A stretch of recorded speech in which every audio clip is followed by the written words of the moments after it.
Harper Audio presents Real Magic, written and recorded by Dr. Wayne Dyer.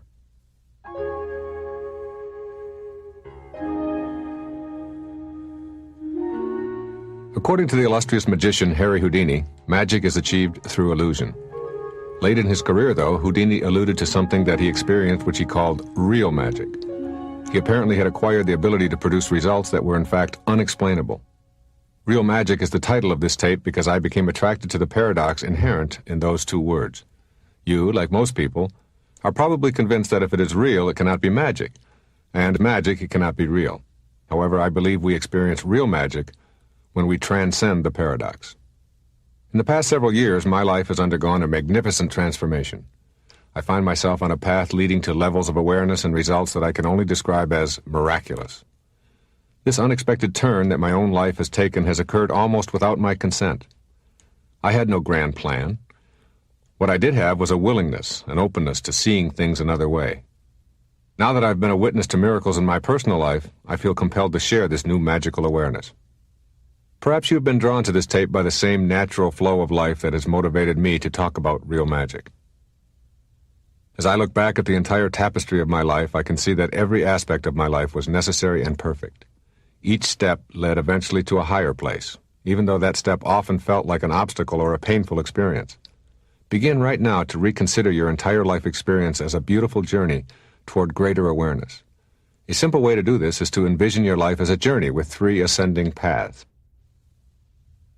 On the first path of your journey, you learn through a process I call enlightenment through suffering.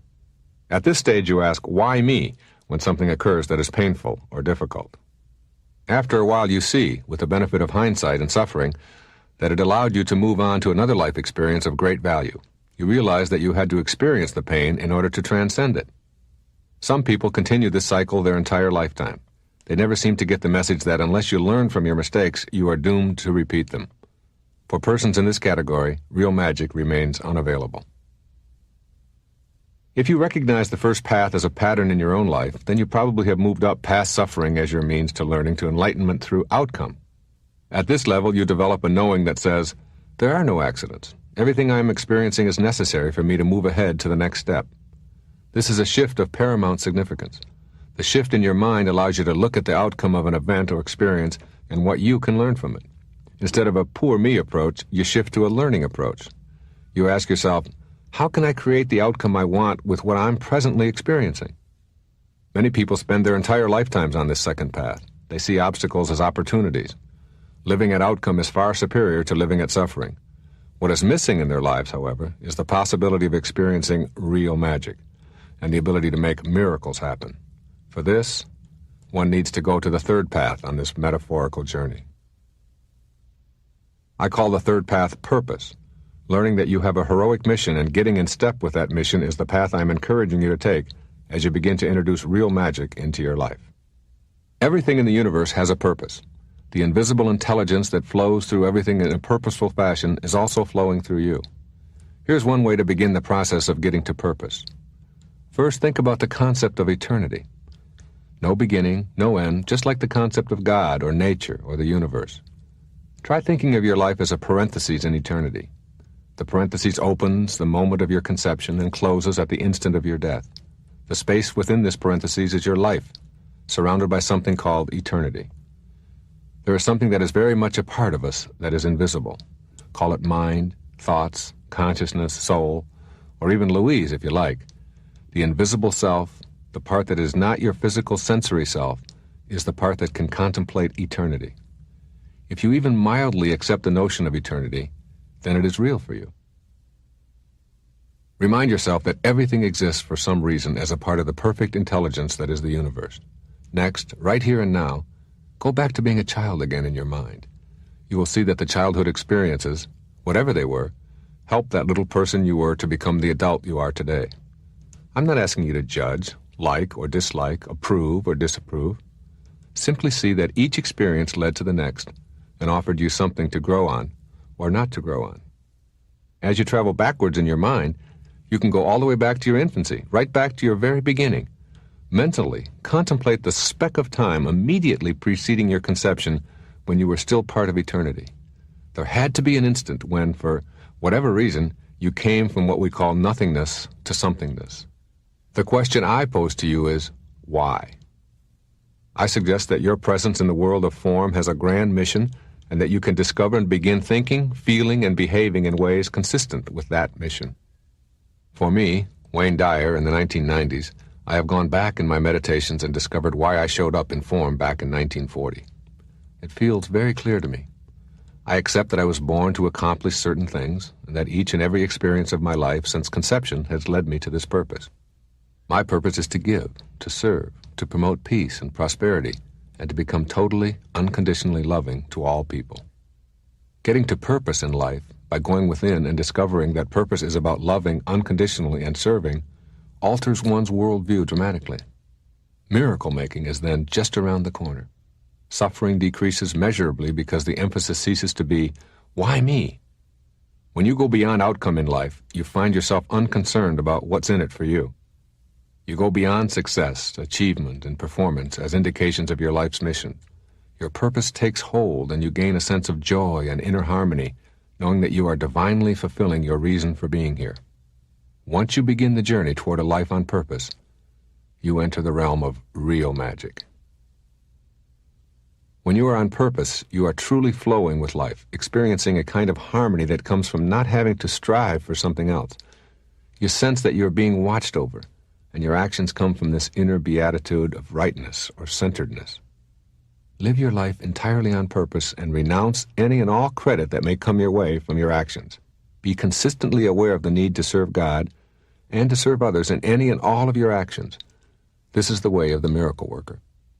You may be thinking that this is a nice philosophy, but one that is too simplistic in the dog-eat-dog competitive 20th century world.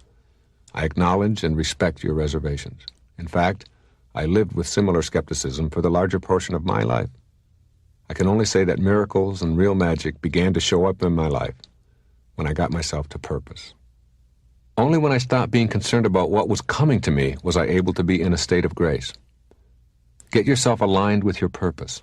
Discover the joy and peace of giving, not getting, of contributing, not acquiring. Why? Because you can't really get anything. You show up here with nothing, you leave here with nothing. All you truly can do with this life in form is to give it away.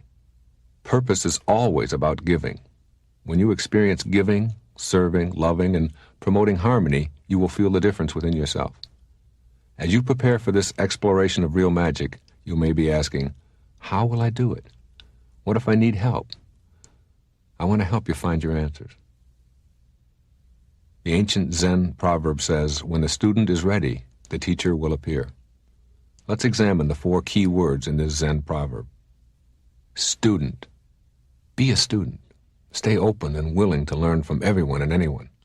Every single person you encounter in your lifetime has something to teach you. The ability to create real magic involves, first of all, being a student of life. Ready. This translates to being a willing student. As a student who is ready, you are eager for what it is that everyone and everything has to offer you. Teacher. The teacher is everywhere. The assistance you need will be provided by the universe as soon as you convert your readiness to willingness. Once you are willing, you will find teachers in every niche of your life. When you, the student, are ready and willing, the teacher will show up. You simply have to look around, open your new eyes, and silently ask yourself, who is my teacher? Appear. The teacher is making an appearance in everything and everyone you encounter. Today, as you are getting your life on purpose and gaining the ability to make miracles show up in your life, you will recognize the teacher. Once you feel yourself open enough to experience your own purpose for being here, and you have opened yourself up to receiving divine assistance by being a willing student, you will be ready to believe in your own capacity for becoming your very own miracle worker. When I talk about the world of real magic and miracles, I'm not referring to turning rocks into gold or raising the dead or commanding the seas to part. I'm discussing whatever you have considered beyond your ability to create for yourself because of limitations you believe you have. I want you to cultivate the foundation for creating real magic in any area that you would like. You must begin by examining your life focus and beliefs before attempting to implement any real magic strategies. I have identified 7 beliefs that can help you tap the power of real magic. Number 1, there's an invisible but knowable life force within you. Try cultivating an awareness of the invisible life force that suffuses all form in the universe, including your own physical body. This is the same universal intelligence that directs a rose to be a rose, the planets to align and move through space, and you to be you. It is, in fact, what allows you to perceive and experience your physical body and this physical world in which you find yourself temporarily housed. Number 2, your thoughts are something that you control, and they originate with you. Thought is our way of processing and recording our human experience. Your thoughts create your experience of your health, wealth, and every detail of your world. As a step toward the awakened life of real magic, you must consider how your thoughts have contributed to a non-miraculous, limiting approach to life. Then you will know that you can also produce the opposite. Number 3, there are no limits. All of the things that you have become convinced are limits are products of the way in which you have learned to think. You probably were taught that logic and scientific verification dictate what is possible and what is not.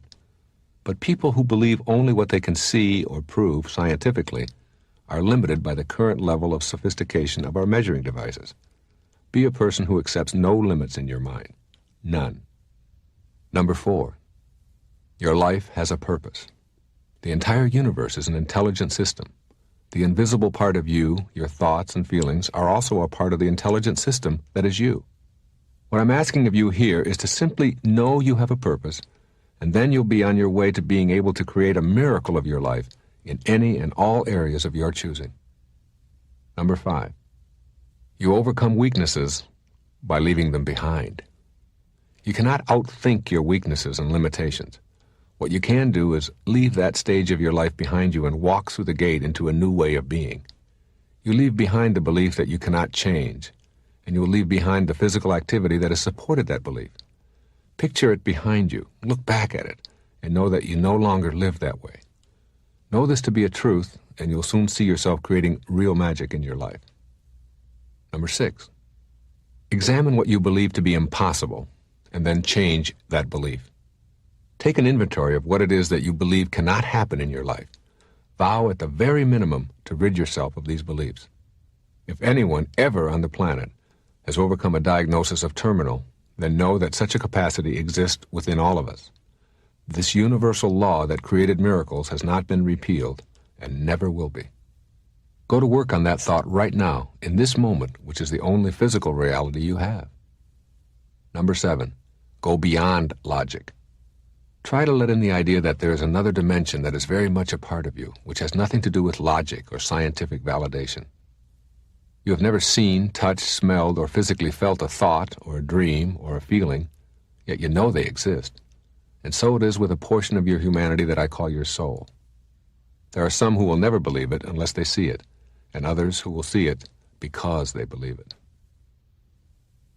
Few of us have had any training or upbringing in how to tap into the power of our minds. In order to enter the world of real magic, you will need to learn how to go way beyond your rational mind and enter the dimension of spirituality. In order to participate in the high drama of miracle making and real magic, you must believe in your spiritual self, which has absolutely nothing to do with your religious affiliation.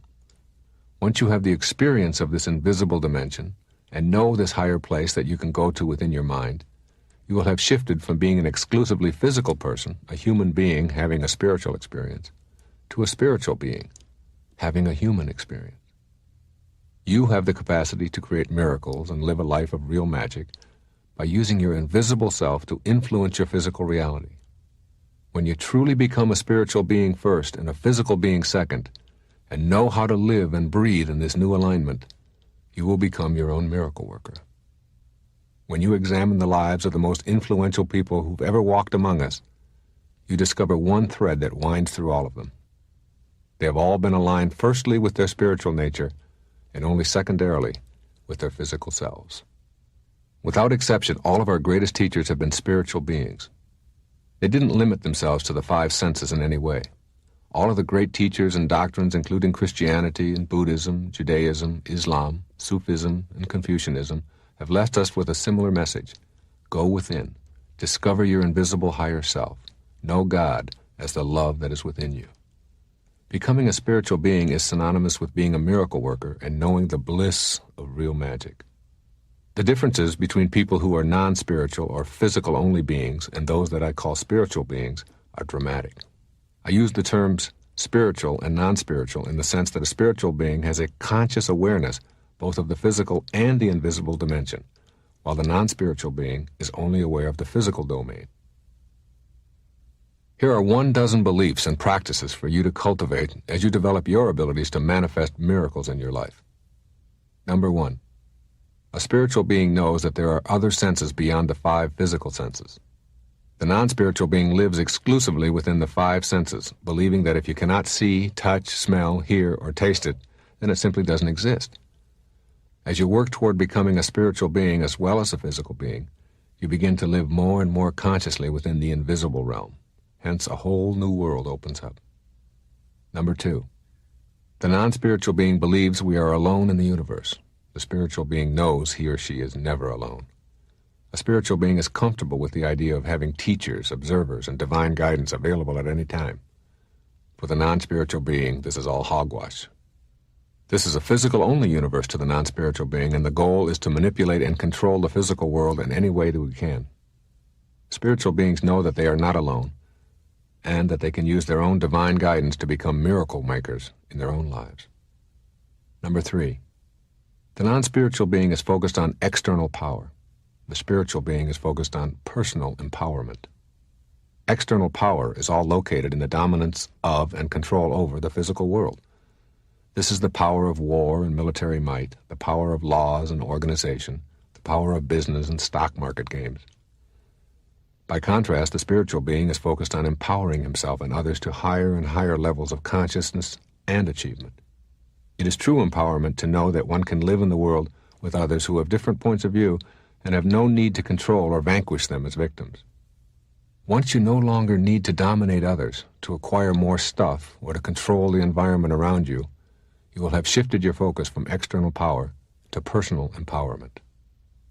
Number 4. The non-spiritual being feels separated and distinct from all others, a being unto himself. The spiritual being knows that he is connected to all others and lives his life as if each person he meets shares being human with him. When a person feels himself to be separate from all others, he becomes more self-centered and much less concerned about the problems of others. The spiritual being knows that we are all connected and is able to see the fullness of God in each person with whom he makes contact in his life. Being connected means that the need for conflict and confrontation is eliminated. Number 5. The non-spiritual being believes exclusively in a cause-effect interpretation of life. The spiritual being knows that there is a higher power working in the universe beyond mere cause and effect. The non-spiritual being lives exclusively in the world of the physical, where cause and effect rules. The spiritual being goes beyond Newton's physics and lives in an entirely different realm. The spiritual being knows that thoughts come out of nothingness, and then in our dream state, when we are in pure thought, cause and effect play no role whatsoever. Number 6. The non-spiritual being is motivated in life by achievement, performance, and acquisitions. The spiritual being is motivated by ethics, serenity, and quality of life. For the non-spiritual being, the focus is on learning for the purpose of high grades, getting ahead, and acquiring possessions. For the spiritual being, success is defined by aligning oneself with one's purpose. The spiritual being knows that living purposefully involves serving in a loving fashion. While the spiritual being will achieve and perform at high levels and even acquire many possessions, it is not the end-all principle that guides his life. Number 7. The non-spiritual being has no place for the practice of meditation. The spiritual being cannot imagine life without it. For the non-spiritual being, answers are sought by working hard, struggling, persevering, setting goals, and in competing in a dog-eat-dog world. The spiritual being knows the enormous power of the practices of meditation. He knows that meditation makes him more alert and able to think more clearly. For the non-spiritual being, this is perceived as an escape from reality. But for the spiritual being, it is an introduction to a whole new reality that includes an opening in your life that will lead you to miracle making. Number 8. For the non-spiritual being, the concept of intuition can be reduced to a bunch of haphazard thoughts. For the spiritual being, intuition is viewed as guidance, and this inner insight is never taken lightly or ignored. You know from your own experience that when you ignore your intuitive proddings, you end up being sorry or having a hard lesson show up in your life. To the non-spiritual person, intuition is often ignored or shunned in favor of behaving in habitual ways. The spiritual being strives to increase consciousness concerning their intuition. They pay attention to their invisible messages and know deep within that there is something working here that is much more than a coincidence. Number 9. The non-spiritual being hates evil and is determined to eradicate that which he believes to be evil. The spiritual being knows that everything that he hates and fights weakens him, and all that he is for empowers him. The non-spiritual being knows what he hates, and much of his energy, both mental and physical, is devoted to fighting what he perceives to be bad or evil. Spiritual beings do not order their lives to be against anything. They work for what they are for, rather than fighting what they are against. When you fight evil by employing the methods of hatred and violence, you yourself become a part of the hatred and violence of evil itself, despite the rightness of your position in your own mind. Real magic occurs in your life when you have eliminated the hatred that is in your life, even the hatred that you have against hatred. Number 10. The non-spiritual person feels no sense of responsibility to the universe. Therefore, he has not developed a reverence for life. The spiritual being has a reverence for life that goes to the essence of all beings. The spiritual being behaves as if the God in all life mattered, and he feels a sense of responsibility to the universe. Miracle-making capability comes out of a strong reverence for all life, including your own, and therefore, in order to know real magic, you must learn to think and act in ways consistent with being a reverent spiritual being. Number 11. The non-spiritual being finds himself laden down with grudges, hostility, and the need for revenge. The spiritual being has no room in his heart for such impediments to miracle-making and real magic. The spiritual being knows that all spiritual masters have talked about the importance of forgiveness. Forgiveness is an act of the heart. If you fill your inner invisible self with bitterness and revenge toward others, you'll leave no room for the harmony and love that are necessary in order for you to experience real magic in your life. And finally, number 12. The non-spiritual being knows that there are real-world limitations, and that while there may be some evidence that miracles exist, they are viewed as random happenings for a few fortunate others. The spiritual being believes in miracles and his own unique ability to receive loving guidance and to experience a world of real magic. The spiritual being knows that miracles are very real, and that the forces that have created miracles for others are still present in the universe and are something that can be tapped into. The non-spiritual being sees miracles as accidents, and therefore has no faith in his own ability to participate in the miracle-making process. These ideas, which I call the spiritual dozen, require very little of you. They are not difficult to do, nor do they require any long training or indoctrination on your part. They can be accomplished in this very instant in which you are listening. Regardless of how you have chosen to be up until now, working toward becoming a spiritual being can be your specific choice today. You simply have to decide that this is the way you would like to live out the remainder of your life. With that kind of an inner commitment, you are underway. It is most important for you to know, however, that being able to make miracles happen is fundamentally a result of how you choose to align yourself, how you choose to use your mind, and how much faith you have in being able to use your mind to affect your physical world. The ancestor to every action is a thought. Here are some practical suggestions for getting in touch with yourself as a spiritual being. To prove to yourself that you're more than a five-sensory being, write down all the things that you experience within yourself that are beyond your sense of taste, sight, hearing, smell, and touch. By keeping track of what creates your actions, you gain the insight that your actions are coming from something that isn't physical at all. To help you to experience yourself as a multisensory being, test the power of your mind on something that you perceive to be difficult.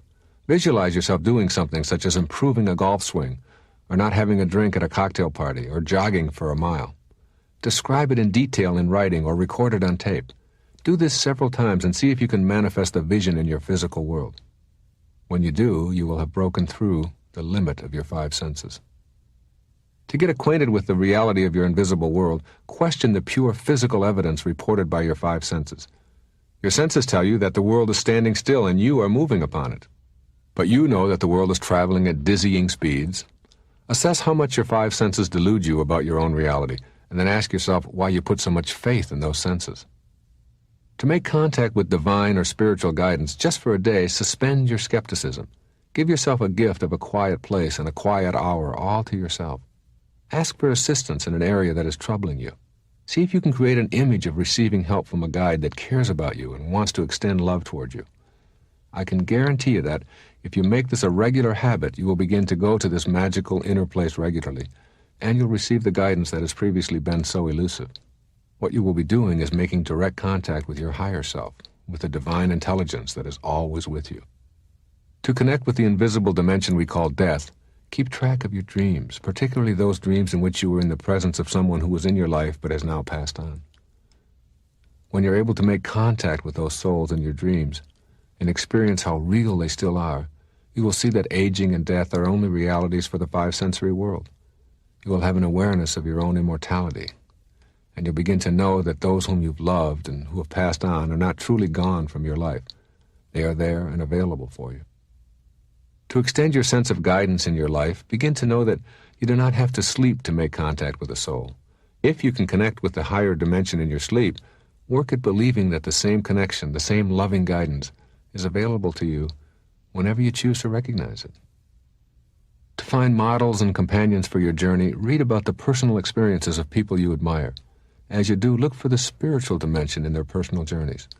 Whether your heroes be athletes, writers, clergymen, musicians, artists, or anyone else, virtually all of the truly inspired leaders in their fields have come to a point in their lives where they felt they were being guided.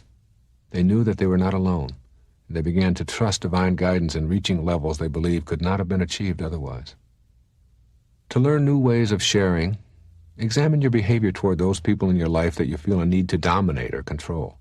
Be it a spouse or children or co-workers, whomever, take some time to relate to them differently by seeing beyond their physical form to the fullness of God that is within them.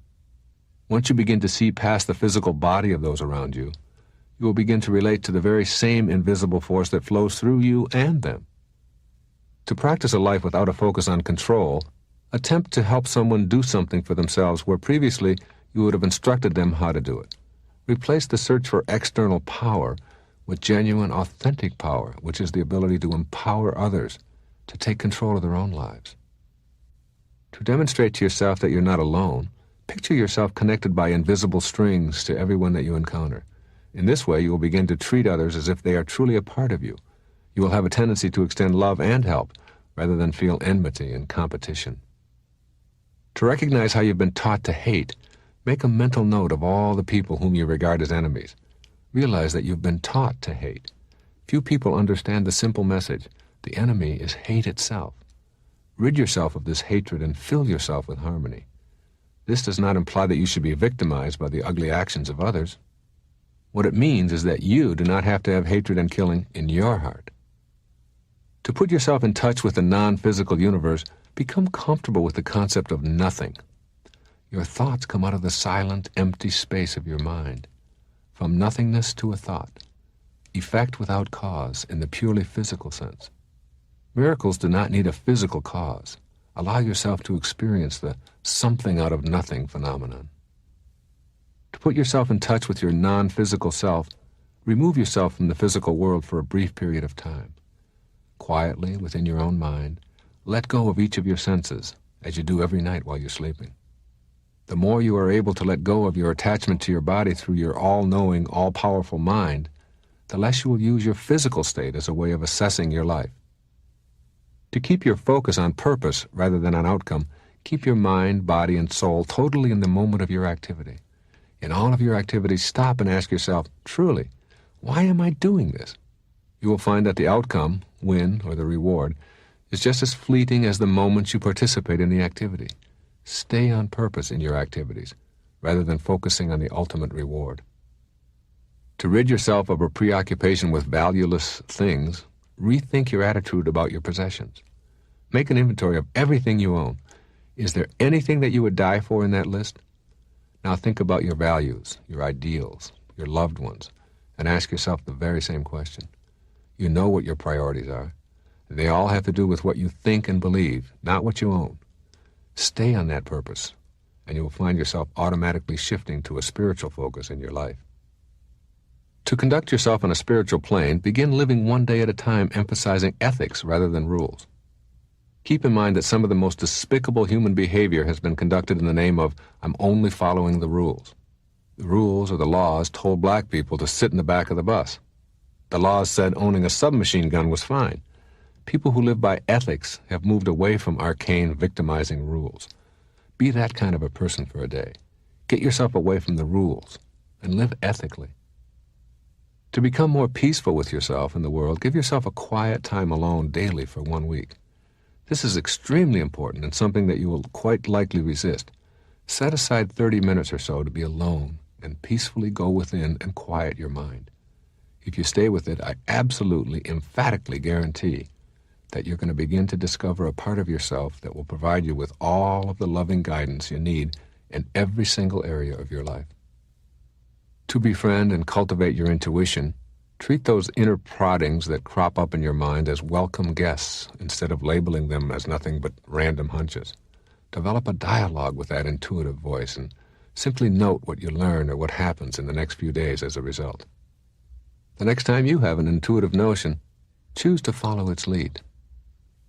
To stay focused on what you are for in life rather than what you are against, inventory everything in your life that you are opposed to and then reword your list to reflect what you are for. Rather than being against evil, be for love. Replace your being against your child's bad study habits with being for a self-disciplined young person. Remember that all that you fight weakens you. All that you support empowers you. To develop an empowering attitude towards yourself, restate everything that you dislike about who you are in positive, affirmative ways. Instead of being against your laziness, be for having more energy. By being for your energy, you will take actions correcting your laziness. This is true of all your so-called bad habits. Restate them in terms of what you are for, and you will automatically empower yourself to correct them. Spend some time every day in awe, in total, complete awe. Be thankful for your liver, your hands, your invisible, incomprehensibly awesome mind. Treat all of life with reverence and awe, and know that it is all working purposefully. A few minutes a day in total awe will contribute to your spiritual awakening faster than any metaphysics course you could take. To move past anger and bitterness in your mind, isolate one person whom you feel has wronged you at some time in your life. Now, just for a few moments, instead of feeling the hate and bitterness you feel, try to imagine yourself sending them love. When you're able to send them love instead of hate, you will not only be healing yourself, you'll be on your way to becoming a spiritual being. Remember the sage words of Buddha. You will not be punished for your anger. You will be punished by your anger. The final task on the journey to experience real magic is to set your mind, that is your invisible self, on the path of miraculous living. What follows is a guide for shifting your mindset to experiencing a world where real magic is not only possible, but it's your birthright. With this shift, miracle making will become something you not only believe in, but that you manifest in your everyday life. Number 1, reserve your judgment and your disbelief. I encourage you to cultivate a new, self-declared openness to anything and everything being a possibility for you. Having an open mind and suspending your disbelief allows you to experience new vistas, while your closed mind keeps you trapped in your old ways of thinking and seeing. Real magic is only available to those who can imagine any and all possibilities, while letting the how it will happen take care of itself. Here's a suggestion for implementing this. Practice inner affirmations, giving yourself permission to adopt new ideas. I will keep an open mind. I refuse to judge anyone or any idea. I will act on my new openness rather than my old skepticism. 2, create a real magic zone in your mind. Make this a very private part of your life. Reserve a small piece of your consciousness exclusively for this. I've been able to manifest what constitutes miracles for myself by having this very private zone all to myself. It was once while I was in a shower quietly meditating that I considered being completely alcohol-free. I asked myself, or my guide, whom I call Icus, can I give up alcohol beginning January 1st of next year? The answer was crystal clear. Just don't take a drink today and ask again tomorrow. Just today. You don't have to look any further. And from that moment on, I have been completely alcohol-free. I recommend that you reserve your own invisible and formless zone in your own mind. Retreat there often to ask for the loving guidance, and the guidance will be there. Here's a suggestion for implementing this mindset. Keep one little corner of your mind open to miracle making. Investigate the lives of other people who've experienced miracles. Know this is possible for you, too. By allowing yourself to be receptive to these stories and genuine experiences, you'll begin to open up your mind to these very real possibilities for yourself. Number 3, affirm yourself as a no-limit person. When you develop this real magic zone in your mind and trust that you can go there at will, begin to affirm to yourself that there are literally no limits to the powers that you possess. A great rule of thumb is this: if you can conceive of it in your mind, then it can be brought into the physical world. To become your own miracle worker, you'll have to change the thoughts that create your world of limits and boundaries. Why not include the presence of real magic in your life as well? Here's a suggestion for implementing this no-limit belief. Affirm to yourself out loud each day that you are a spiritual being having a human experience, and that in this spiritual realm there are no limitations. This affirmation will help you open yourself up to tapping into the universal forces rather than being a skeptic and never allowing them to work in your life. Affirm it first, and then begin to act on that affirmation.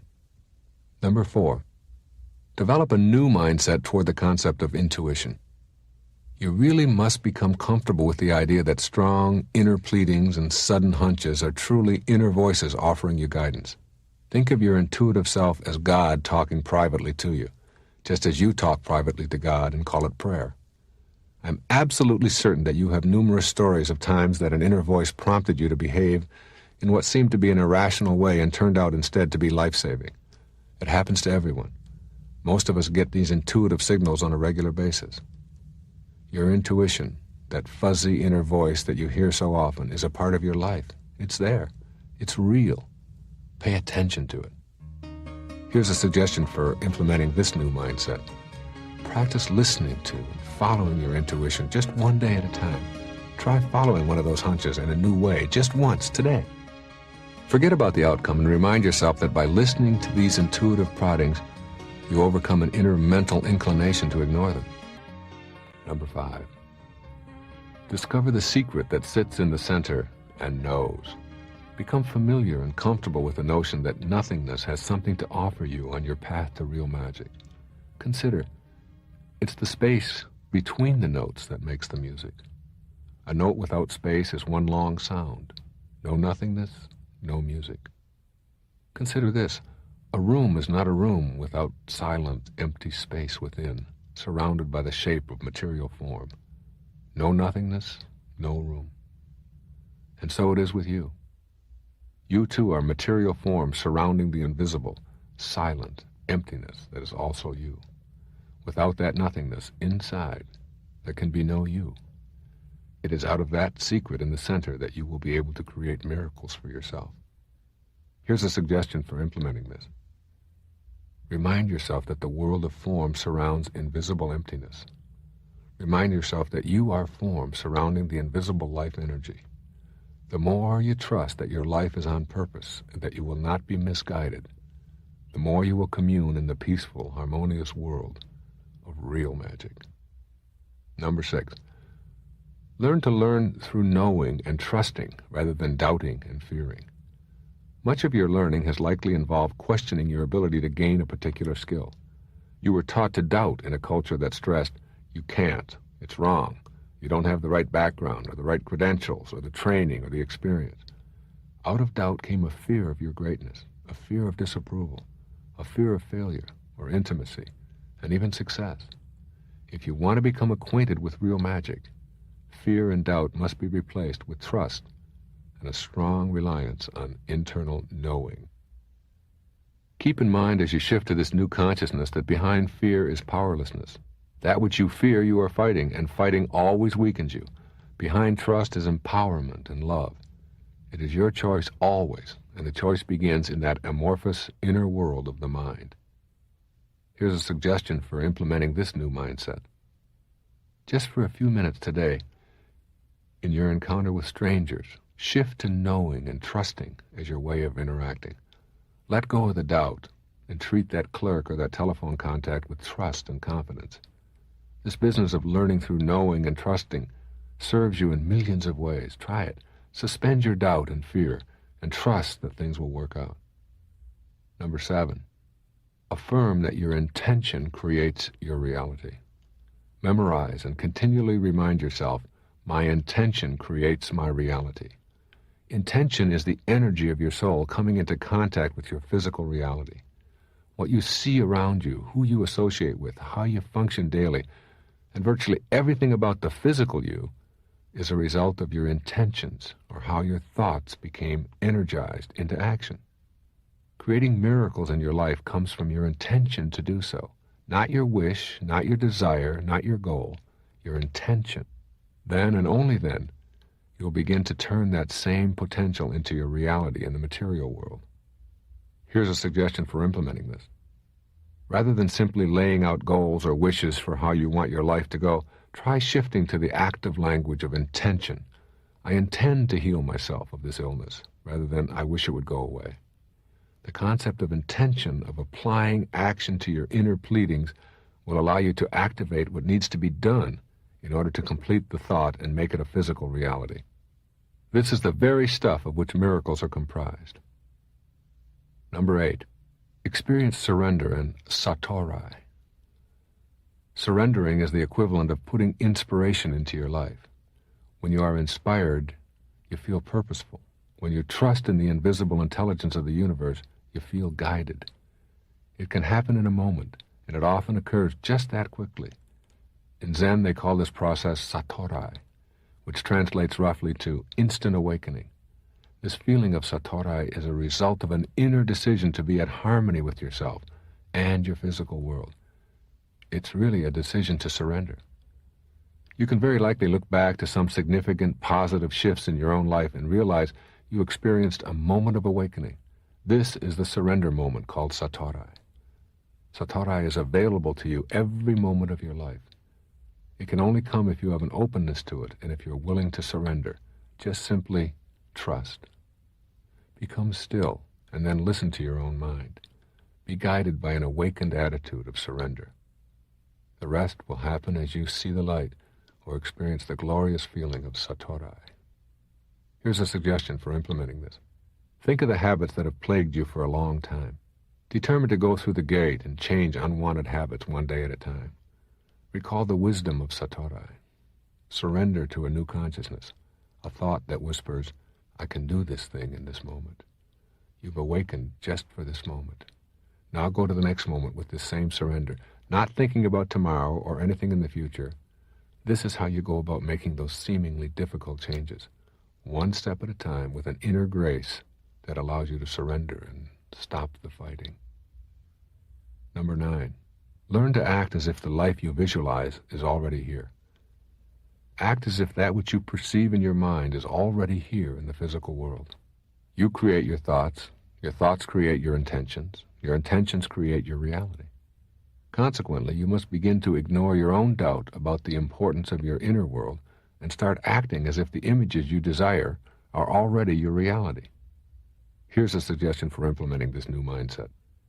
If you want to achieve something that has always eluded you, act as if it is already here for this day only. If you've always wanted to be in excellent physical shape, but have never achieved it, act as if today you are a perfect physical specimen. Walk instead of driving to the store. Eat properly. Exercise in the privacy of your bedroom. This is the avenue of miracle making. If you want to be confident but don't normally act that way, today, just this once, act in the physical world the way that you believe a confident person would. This is how miracle-minded people really act in their lives. Try it.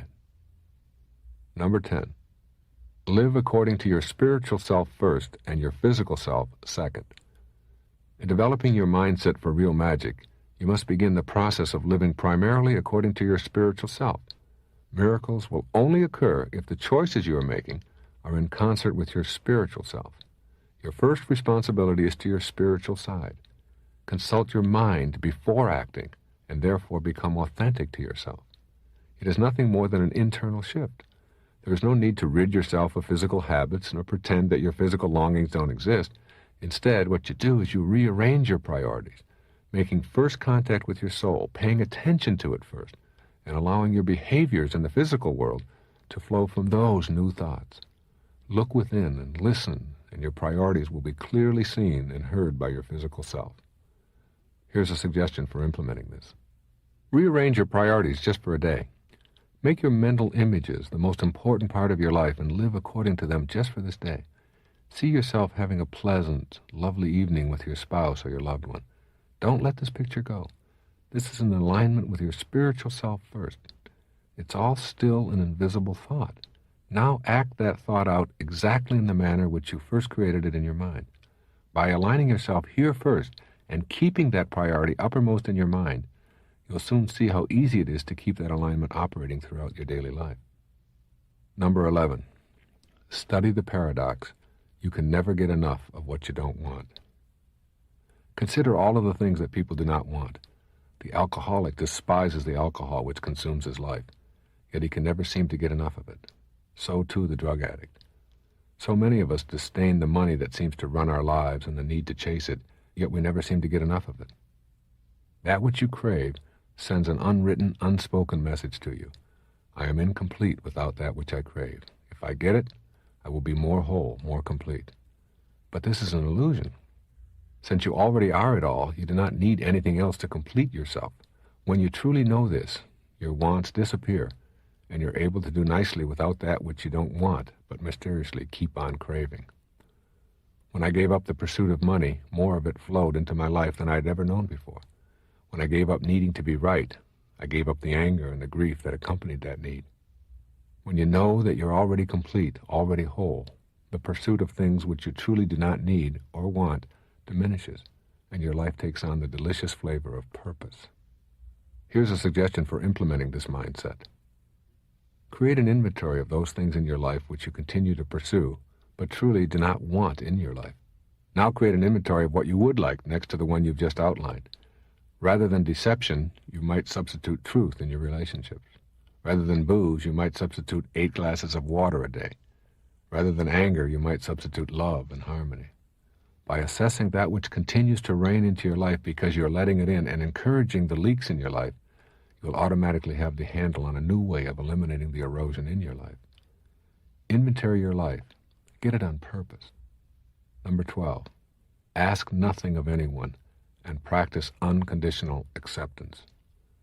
All your demands of others create an environment where miracles are impossible to manifest. You must be empty of judgment and demand in order to experience real magic in your life. Asking nothing of anyone gives you a true sense of freedom. Whenever you're about to be upset or angry at someone, stop yourself with this statement: they owe me nothing. I expect nothing of them.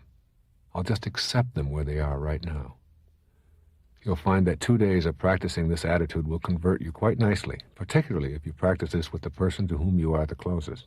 For me, it's my wife. When I remind myself that she owes me nothing, that she is a loving presence in my life with no obligations to me, then I have to be accepting of her unconditionally. Notice I didn't say that I had to agree with her 100% of the time. I simply remind myself to demand nothing and to accept her unconditionally. Her presence in my life is a gift to me. We are totally responsible exclusively for our own souls. When I remember that, my wife and I have a beautiful spiritual partnership that is joyous. When I forget it, as I do occasionally, we have stress and unpleasantness, and real magic is impossible. Life is what it is. It's no more and it's no less. Ask nothing of it. Come alive in your mind to the point of demanding nothing of anyone, or even of life itself. See the divineness in all of the people you encounter. Accept that, and you will be in the inner frame of mind for creating real magic. Here's a method of implementing this.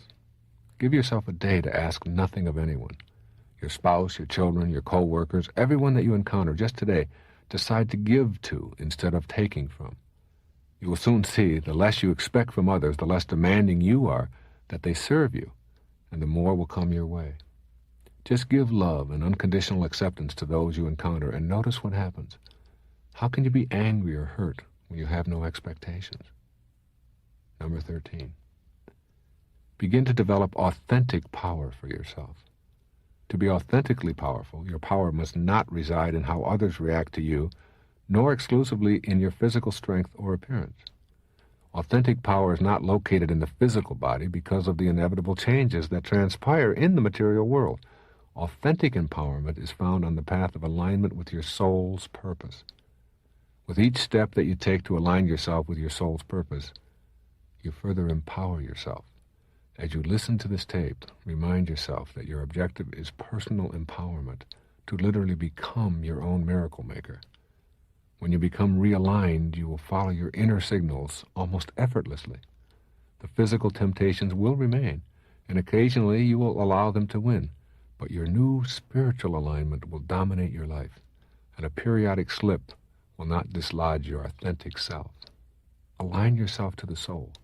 Listen to those inner pleadings to be at ease and on purpose, and you will shift your life over to being an authentically powerful person. It is with this mindset that real magic will become available to you as a life choice. Here's a suggestion for implementing this. Detach yourself for a brief period from the behavior of controlling others through your size or your authority position or your physical appearance or your age or your wealth or anything that's external to yourself. Imagine yourself as just a soul interacting with other souls. Truly treat others as if the fullness of God resided within them and that all manner of physical world attributes are non-existent. Give this a try for a day or two. See how much authentic power you truly possess. All of your physical attributes will someday disintegrate, as does everything in the world of form. Know this and live today as if it has already happened.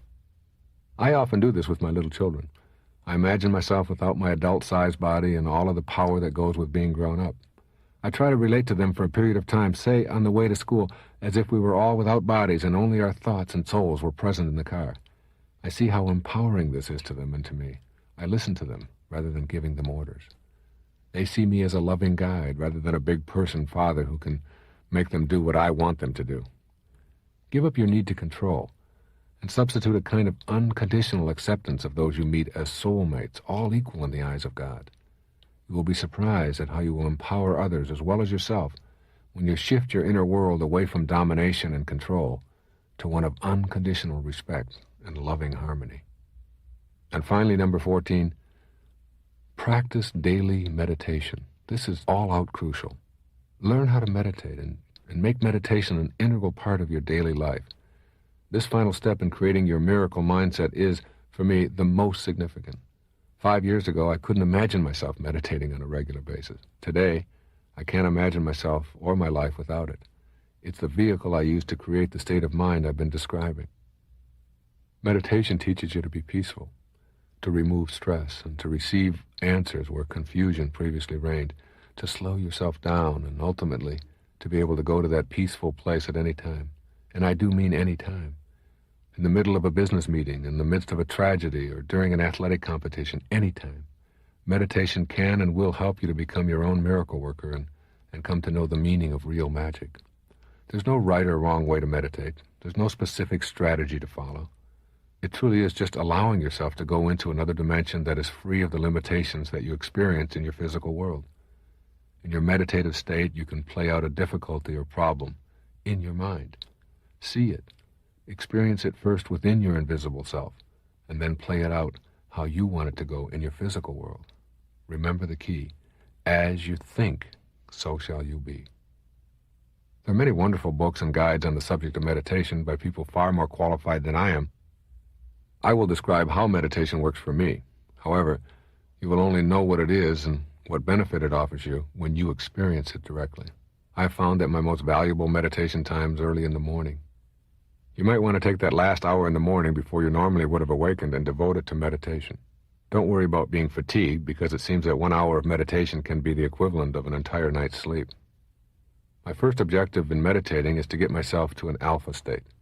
What works for me is taking deep breaths and concentrating totally on the longest intake and outtake I can manage without having any intervening thoughts. I avoid the temptation of endless thoughts bombarding my consciousness by repeating the word I as an inner mantra, very slowly to match my breathing pattern. The alpha state is an incredible lightness of being. I then concentrate more fully on my inner vision and may elect to create a pure white screen. I feel alone, peaceful, blissful, and ready to use this meditation time in any way I desire. Each session offers numerous opportunities to use this time in a valuable way. You are now entering the spiritual world as you elect to go within yourself and discover God. I welcome this time and suggest it to be treated as divine and special. Don't let anyone degrade it or impinge upon it. The practice of active meditation includes presenting problems or questions for consideration. I often ask, what is the lesson here? Or how can I benefit from this situation? For example, at one time I was experiencing some difficulties with my 14-year-old daughter. At issue was a boy she wanted to date, and it felt impossible to talk to her without our communication being mired in upset and obstinate behavior. In a meditation, I asked the question, what is the lesson here? How can I be of service to my daughter? Suddenly I saw her on my inner screen. She was crying, and I asked her, what's the matter? She responded, I can't talk to you about it. You're my father. You really don't understand. I visualized joining her, held her hand, and said, I agree with you. I am prejudiced and overly protective as your father. But I know someone you can talk to. Then, all in my mind, I transformed myself back to her age. There I was, 15 years old, holding my daughter's hands. As a teenager, I asked her to tell me what was bothering her. She opened up, telling me, teenager to teenager, all that bothered her about her father. She related, among other things, how I couldn't be objective and didn't trust her to have good judgment.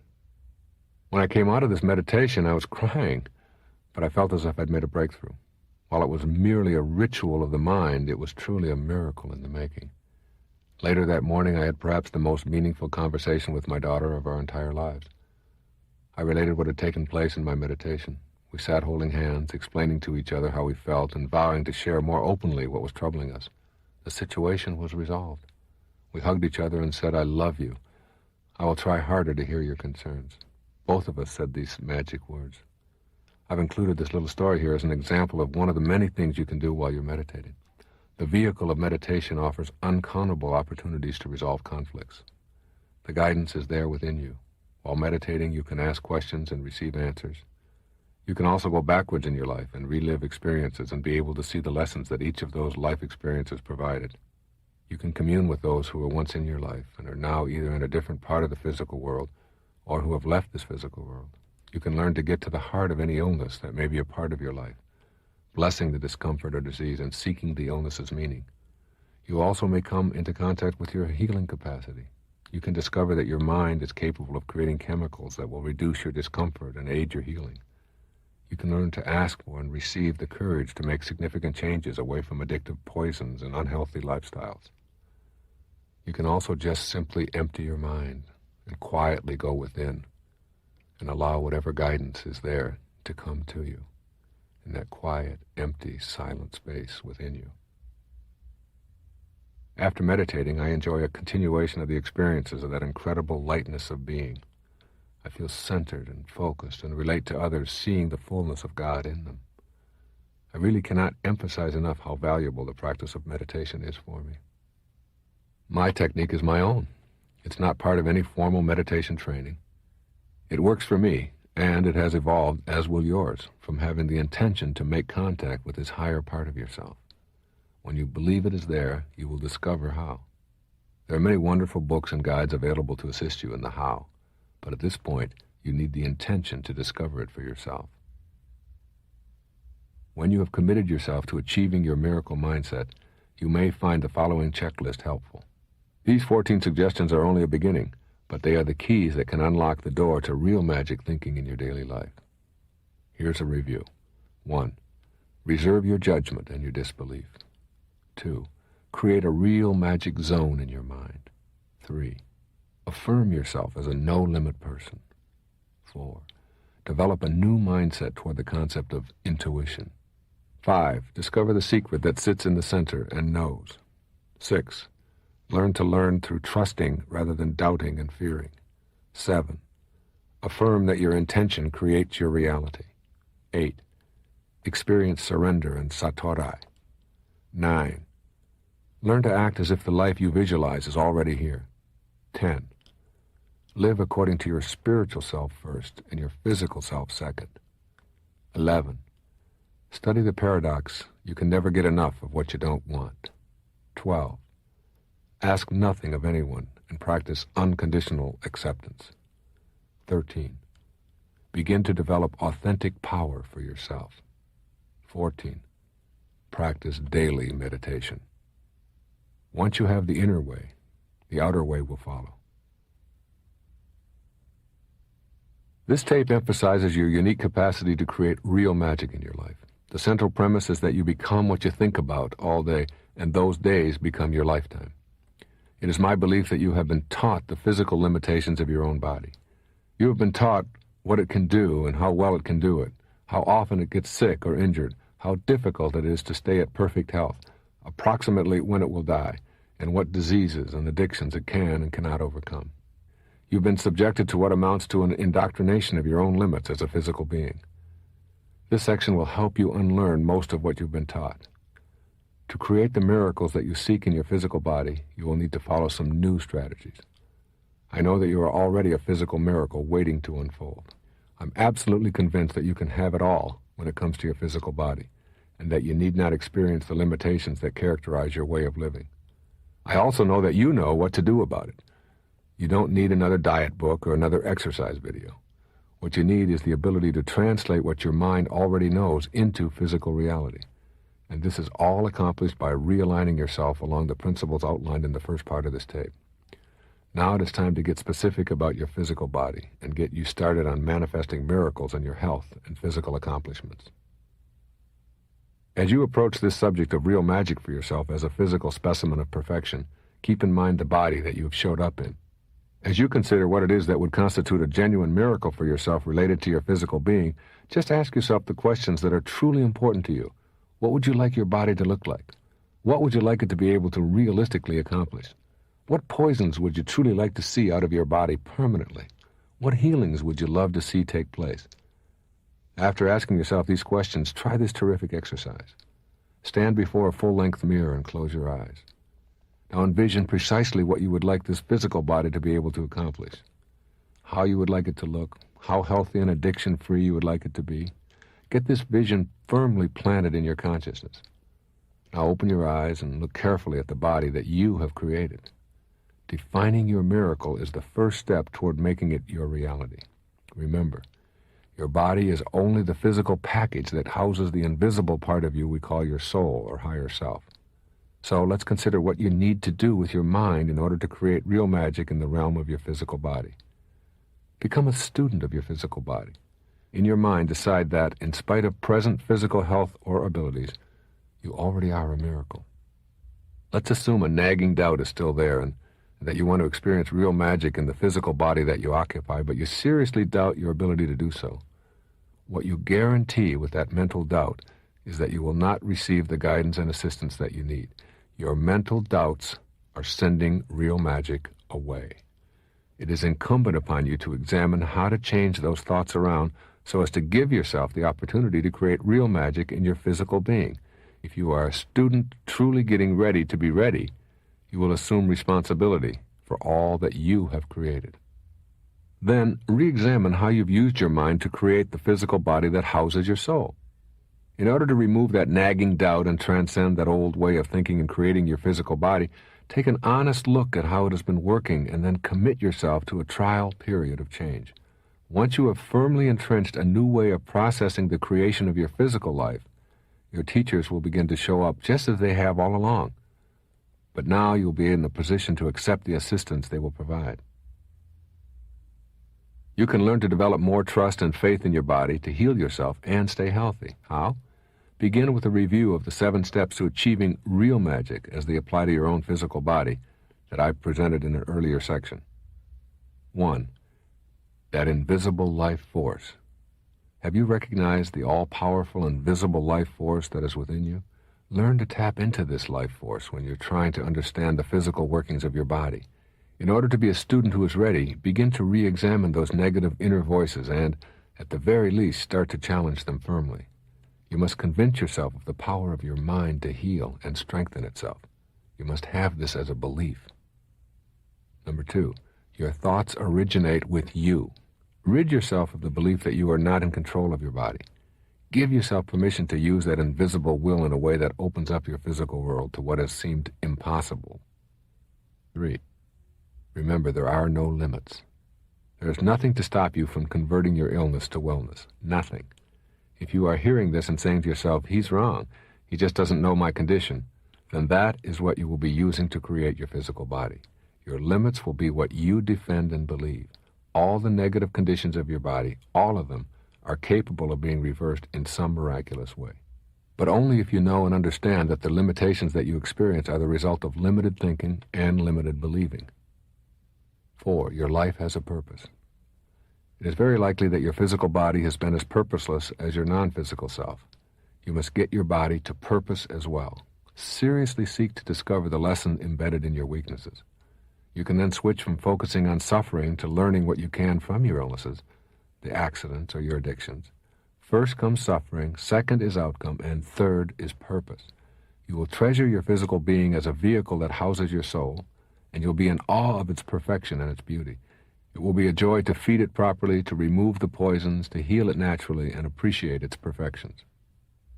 Number 5. You overcome weakness by leaving it behind. Learn to practice leaving self-defeating habits behind you, rather than trying to outthink or outmanipulate them. When you leave your old ways of thinking behind, your old ways of being remain back there as well. I was shocked at how easily I quit nicotine and caffeine, when I knew unconditionally that I no longer wanted those poisons in my body, and when I believed that quitting didn't have to be difficult, I was easily freed from those substances. Number 6. Examine what you believe to be impossible and then change your beliefs. If you thought you were relegated to a lifetime of addiction or disease or discomfort, you will re-examine that belief and begin to apply real magic thinking in its place. The words, "it's impossible," are symbols for thoughts. Miracles can only happen when you get rid of that concept of impossible and allow yourself to experience the magic of believing. And finally, number 7, you must go beyond logic. Abandon your heavy reliance on your rational mind as your guide. Your rational mind plays tricks and it deludes you. Allow yourself the luxury of believing in the divinity of your own soul. Know that you, body and soul, are a miracle, and that nothing that you can imagine in your mind is impossible. Even the creation of life itself comes from that invisible dimension of thought. These are the 7 steps to real magic revisited for the benefit of applying them to your physical self. The way to the actual creation of that new self, as with everything you have to learn, begins and ends in your invisible self, your magical mind. Jose Silva, the founder of the Silva Mind Control Method, is a man I've admired for a long, long time. I've used the Silva method of visualization myself for many years. It has helped me to overcome illnesses and accidents and to avoid surgery. I was able to heal myself of a hernia that I had been advised would require surgery. Obviously, I have a great deal of faith in the power of the mind to heal and assist us in creating higher and higher states of health. Jose Silva presents numerous case studies of people who were told their physical ailments were beyond their control, yet overcame them. The stories of people who've been able to manifest physical healing miracles are legion. The key to miracle making is not in reading a book or listening to another's words, however. The key is knowing when you are told that you have some kind of physical affliction that you can either prepare to suffer or prepare to heal. Your health is the result of an intelligence that is in every cell in your body, and that intelligence is neither visible nor identifiable. In order to create perfect health for yourself, you need to understand that the mind is the place where you process it all and decide about the physical reality you're going to experience. For now, keep alive the vision of what it is that would constitute your own personal health miracle as you explore the realm of miracles in your physical abilities. And the same strategy for manifesting miracles in your physical accomplishments applies to all other areas of your life. Real magic can only be accessed if you shed the doubt and fear and convert yourself to a spiritual being. Your great physical accomplishments which are yet to come are indeed miracles for you as you contemplate them today. Go within to the peaceful solitude of your mind. Access the higher part of yourself and know you are not alone. Stop competing with others and use your mind to allow your physical self to go to its highest level. Most people have built up a defense system for their particular addictions, and they argue for and defend their habits. Addicts, which includes almost everyone on some level, really want others to believe they do not have a problem. Inside, in that invisible place where truth keeps smacking oneself in the face despite external denials, all addicts know that they have a problem and that they would rather not be poisoning themselves. They believe they just need more courage or strength or will to change. It doesn't matter how far down you've gone, you have within you the ability to make a miracle of your life and rid yourself of addiction. Miracles in your physical world, whether they be healing yourself, achieving maximum physical health, ridding yourself of an addiction, or accomplishing a longed-for achievement, all depend on how you as a spiritual being choose to use your invisible mind and the guidance that is available to you. Here are some specific suggestions to make this your own personal reality in a brief review of the mindset necessary for creating miracles. Practice affirmations as part of your daily agenda. These affirmations will help you remove the doubt and judgment that keep you from moving to the next level on the physical plane. Here are some examples. I am in the process of creating the miracle that I deserve. I am willing to release that which has inhibited me up until now. I trust that I am not alone and that I will receive guidance when I'm ready. I am ready. I know that I have the capacity to accomplish anything that I conceive of in my mind. I am willing to do what it takes to make my dream a reality. Use these and any others you can write for yourself. When said aloud and repeatedly, they will help you dislodge your disbelief. Listen carefully to your body and all that it is telling you. This is your private, real magic zone that you needn't share with anyone else. Simply listen and take notice of what you're hearing. Before long, you will get the message your body's been delivering to you. Exercise me. I hate sitting around and getting flabby. Pay attention. Stop putting so much food into me. I hate sugar, and that's why I give you headaches when you feed it to me. Listen to your body, and it will tell you exactly what you need to know. Every cell in your body has infinite, universal intelligence within it. Nurture that intelligence. Revere it. Miracles will be your reward. Redefine yourself as a no-limit person. Practice new areas of activity. Note what it is you absolutely were certain you could not accomplish just 1 year ago. Choose one limitation and literally see yourself in your mind going past it one day at a time. You will be amazed at the results which started with a thought. Shift to intention. Reaffirm your intention to make yourself healthy. I am healthy and capable of achieving what I set out to do. I will heal myself. I am not smoking today. This is my intention. My wife Marcy does this with amazing results. She was once diagnosed with a nodule on her thyroid, which 3 doctors said required surgery. Her response, an intention. I will shrink that nodule and remove it from my body. Not a wish. Nothing could dissuade her. A simple intention that was followed by her putting those intentions into action. She spent a week at an Ayurvedic health center with Dr. Deepak Chopra, learning about diet and how it affects the thyroid. Her nodule is now almost gone. Her doctors are still expressing disbelief at this miracle. It all came about because Marcy's inner voices told her how to proceed in her treatment. Trust inner hunches and intuitions concerning your physical body. Pay attention to whatever seems to be a forceful, dramatic inclination within you. Listen and follow those inner dictates. Your inner voices will tell you what to avoid and who to seek out and what to read and whom to trust and what to eat and when to exercise and when to rest. Everything. You will find yourself experiencing the miracles I am talking about. Begin to trust the secret that sits in the center and knows. Though you may not yet have accessed your highest self, it is a part of you. Trust in the silent, invisible intelligence that flows through your form. After every meditation, I always feel I can accomplish anything, and I'm filled with enormous love and awe for everything I encounter in the physical universe. I am in awe of being alive, and I want to treat my body well. Since I've been meditating, I have reduced my body fat considerably. I've returned to the weight I was when I graduated from high school in 1958. I feel free from disease and addictive substances, and I find myself accomplishing more than ever before. You must go within and make contact, and then all else will fall into place automatically.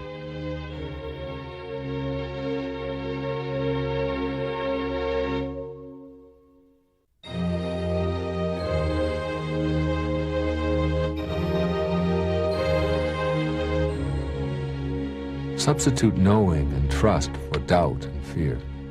In everything you examine in your physical life and all you would like to see happen for you, replace doubt and fear with knowing and trust. Look at the lives of the knowers. The knowers are out there making a difference in their lives, exercising, being healthy, and shocking the world with their grand accomplishments. The doubters generally are sitting around behaving in their accustomed role of critic. Experience that satori in your body. Instant awakening is available. Once you know within that you're on the right path, you'll find yourself in possession of the will and the strength you need. Be open to the possibilities of it happening in any moment. Satori, instant awakening. It happens first in your mind. and then you carry it out with the ease and whatever physical activity you need to manifest.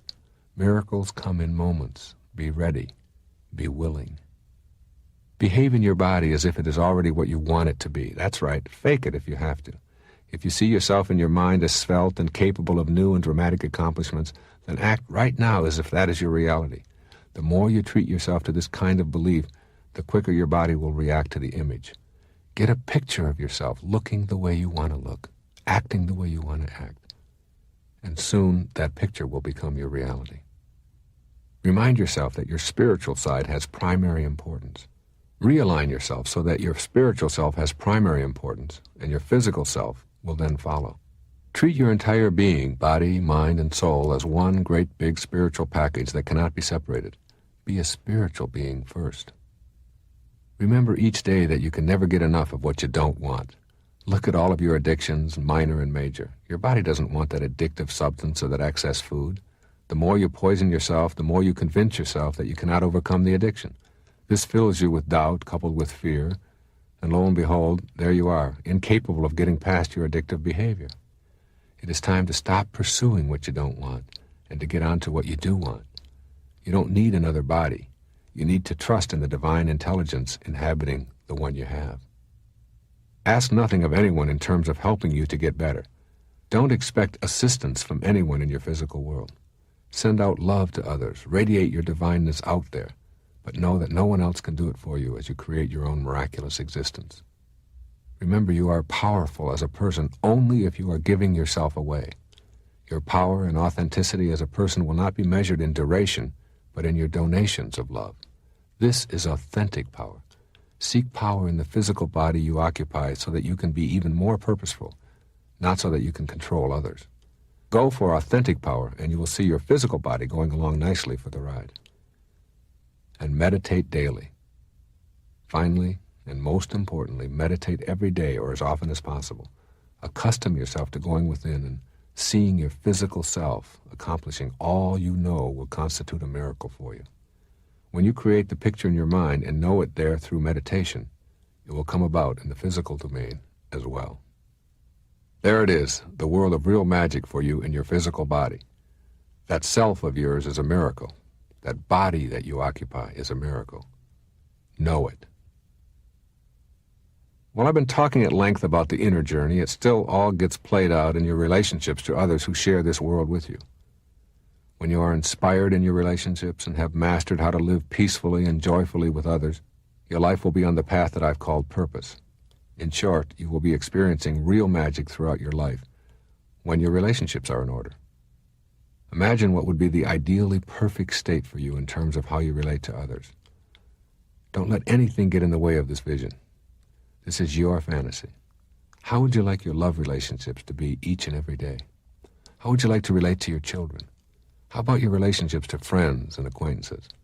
And what about your relationships to everyone else in the world? What would you like all of these relationships to be like if you could wave a magic wand and decree that it would be so? The ability to create magical relationships in your life begins and ends with you. If you want to create miracles for yourself and truly live a fulfilled, self-actualized life, it will require nothing more of you than to accept complete responsibility for how you choose to relate to all of the other people on this planet. This, like the other areas of real magic, may require a great deal of unlearning and a willingness to think in new and magical ways. Now prepare yourself for some real magic in all of your personal relationships. In order to manifest miracles in your relationships in all areas of your life, you must redefine who you are. As you know, I'm asking you to define yourself as a spiritual being having a human experience, rather than the other way around. Your relationships are all in how you think about the other people in your life. Your experience of all of these people is only in your mind. Your feelings about your lovers come from your thoughts. They may, in fact, behave in ways that you find offensive. However, your relationship to them, when they behave offensively, is not determined by their behavior. It is only determined by how you choose to relate to that behavior. Their actions are theirs. You cannot own them. You cannot be them. You can only process them with your mind. You are a physical being and an invisible being to yourself, but only a thought to everyone else you encounter in your life. You are thought. They are thoughts to you, and that is where your relationships are located, in your invisible self, which has no boundaries, no limits, nothing to keep you from experiencing bliss in your relationships to others, other than how you use those thoughts. So now it's time for you to ask yourself the all-important question, what do you think about those people with whom you are in a relationship? Remember, what you think about is what expands, and your thoughts originate with you. If you're thinking about what is missing in the person you love, that will be your experience of that person and will define your relationship. You will get stuck in a mode of dislike and unpleasantness. When someone behaves in a certain way, do you process that behavior negatively by saying to yourself, I hate it when she does that? A negative response to the person with whom you're in a relationship only results in more unpleasantness and negativity. Because you can only act upon what you think about, negativity is all that you have available to act upon. Rather than processing another person's behavior in the judgmental way I've just described, you have the option to process their behavior in other ways.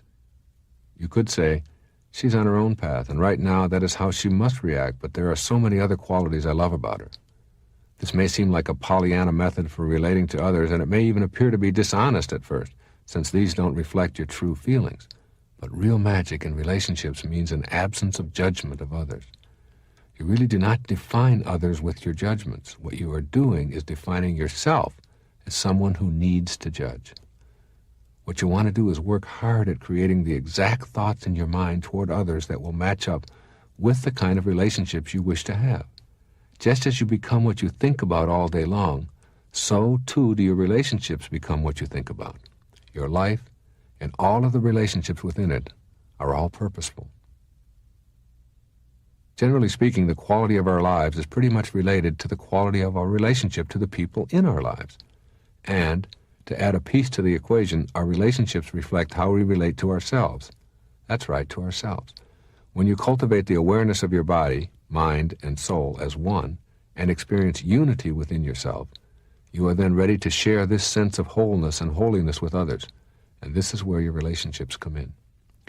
When you have love for yourself, that is what you have to give away. What is inside you gets there by way of your thoughts. If you harbor hate, hate is what you give away. If you harbor self-contempt, contempt is what you give away.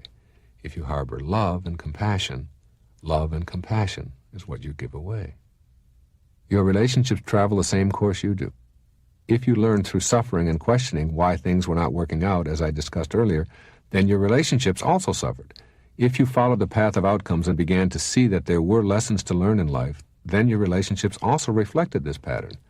And if you've gone to purpose and have your life on purpose, your relationships will also reflect this position in your life. Remember, purpose is about giving. Let's take a look at the core ingredient of a relationship that is on purpose, and then examine some specific methods for getting there. At the center of a purposeful relationship is love, but it is more than simply being able to say the words, I love you, for the words are used by people who also berate and harm each other on a daily basis. Love is giving, and it has nothing to do with what you receive.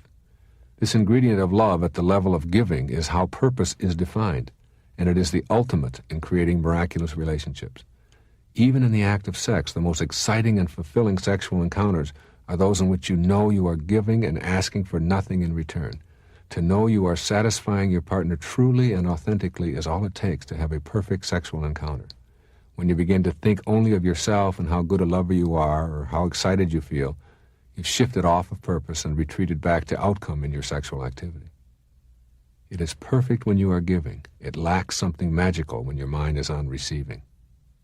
This ingredient of giving extends way beyond the sexual part of your relationships. It goes to all levels, even to those relationships in which sex plays no role whatsoever. If you have love inside of you, that is all that you will have available to give away. You begin to see the fullness of God in everyone you encounter, and the level of your relationships to others takes on the glow of real magic. You see your children and all children not in terms of what they are doing or how they're behaving or misbehaving, but beyond to the invisible part of them, the soul that is in that young body. You meet that soul with love and radiate it outward to them, and they will in turn respond with love. You have loving relationships with others because you bring love, rather than because you seek it from others. Members of your family with whom you have had a difficult time relating are no longer the source of your disdain. Your anger and negativity is gone, replaced by non-judgmental love. This does not require long years of therapy or the assistance of support groups or drugs or special herbs. It requires only that you shift to being a spiritual being first and a physical being second. Your friendships and business relationships can also improve dramatically with this new giving approach. When a conflict arises, you suspend your negative thoughts and instead send out love. When you respond in an unthreatened manner and instead communicate an inner knowing in a peaceful, loving way, you are incapable of being rattled by challenges. You have created a miracle in that relationship. I can remember as a college professor having some gigantic disagreements with my colleagues. They were what we call difficult people to get along with unless you shared their point of view, which very few people did. I discovered I was always able to get my way with these impossible colleagues. I was experiencing real magic where others were experiencing exasperation. The secret? Send them love and ask nothing of them. The colleagues always came around and found it impossible to be nasty or confrontational with me. I simply sent them the love I had inside and then surrendered. This approach to relationships is basically my approach to life. Stay on purpose. Know that you're here to serve. Get off of having to prove yourself. Remove your ego from the encounter and send out love. Giving love with no expectations is the cornerstone of your relationship when you are on purpose. There really is very little else that you need to know. Practice this giving of love without conditions, and you'll find yourself feeling full rather than empty and blissful rather than miserable. Here are 4 ancillary qualities that go into this real magic in your relationships. 1. Relinquish your need to be right. This is the single greatest cause of difficulties and deterioration in relationships, the need to make the other person wrong or to make yourself right. The spiritual partnership is a relationship of equals. No one needs to be proven wrong. Each person has the right to their own point of view. A simple reminder goes like this: I know how I feel about this, and it doesn't match how she feels. But so what? It is enough that I know it in my mind. I have no need to make her feel wrong. Then stifle yourself, and you have created a miracle right there. You have replaced a potential conflict with a loving response. Practice this, and you will see love replacing anger between you. This is also true in your relationships to all others. Your children need to be guided, not to be made wrong. The embarrassment that goes with being proven stupid leads to a self-image of stupidity. You can replace those statements designed to prove how superior you are with loving responses designed to help your children and others examine their own point of view. This can be applied in business, with strangers that you meet, in disputes with your neighbors, in virtually all human relationships. 2. Allow space. Let there be space in your togetherness. When you love someone for what they are, rather than what you think they should be, or for how they please you, then allowing for privacy and space comes automatically. The clinging relationships racked with jealousy and fear come from individuals who believe they have a right to dictate what the other person ought to be. Rather than regarding the need of your partner to have alone time as a threat, see it as a time for renewal that you celebrate. Make every effort to help each other have that space. The irony is, the more space you allow and encourage within the relationship, the more the relationship will flourish. 3. Eliminate the idea of ownership. Seek to enjoy each other, not to possess each other. No one wants to feel owned. No one wants to feel like a possession. No one wants to be dominated or controlled. We all show up here with a purpose, and that purpose gets thwarted when any human being attempts to interfere with our heroic mission. Ownership is the greatest inhibitor to feeling a sense of purpose and mission in one's life. You don't have the right to tell the people with whom you are in a relationship what they ought to be doing while they're here on earth. That is only between each person and their soul. You may succeed in imprisoning another, and you may have a marriage that lasts for 60 years, but you do not have a loving relationship if either partner feels owned or like a possession. This is the lesson I had to learn the hard way. It cost me dearly. A painful divorce and many unpleasant hours in hostile conflict.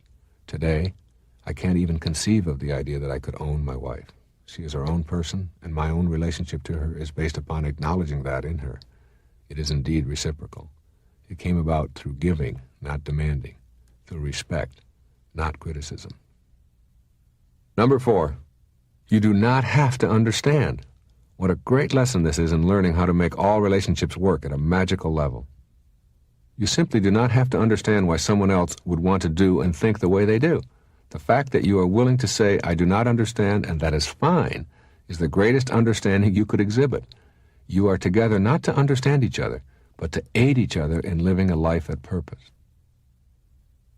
These are the qualities that make for a purposeful relationship. They all orbit around the planet of unconditional love. Get to this place and you will begin to see results in all of your relationships. As you work on creating spiritual partnerships with all others, you will see the beginnings of miracles in other areas of your life. You will begin to reach into the thoughts of others and connect with them in ways that are inaccessible when you live with doubt and fear. You will begin to know what the other person is thinking. This higher state of consciousness that begins to develop between you and others is the full-scale use of that intuition I've been talking about. You can now literally connect to that same infinite, invisible intelligence in those you love deeply and experience a new connection, a new relationship. You are connecting on a higher level, a new level of awareness that you will come to call real magic. As you reach higher and higher levels of spiritual awareness, you will discover that what was once viewed as a miracle in your relationships is now your way of relating to all others. This new way of being in relationship extends up and down the spectrum of your contacts with all others.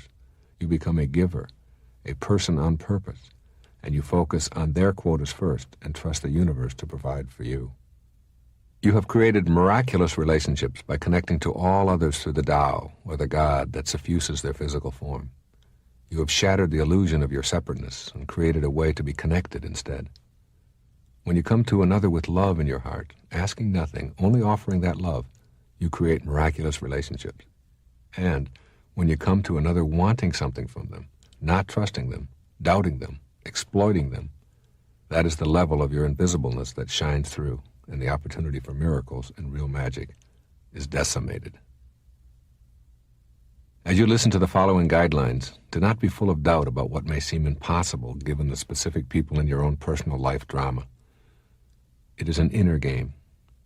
Those around you do not have to understand or even agree, and it may well be that specific persons who are on their own path may be out of your life on a physical level. If you know within, after finding your purpose, that certain people are no longer going to be sharing your physical space, then you can just as lovingly make that choice. This is you that I'm talking about here, a you who deserves to be treated with dignity and respect because that is what you are made of and is what you are giving away.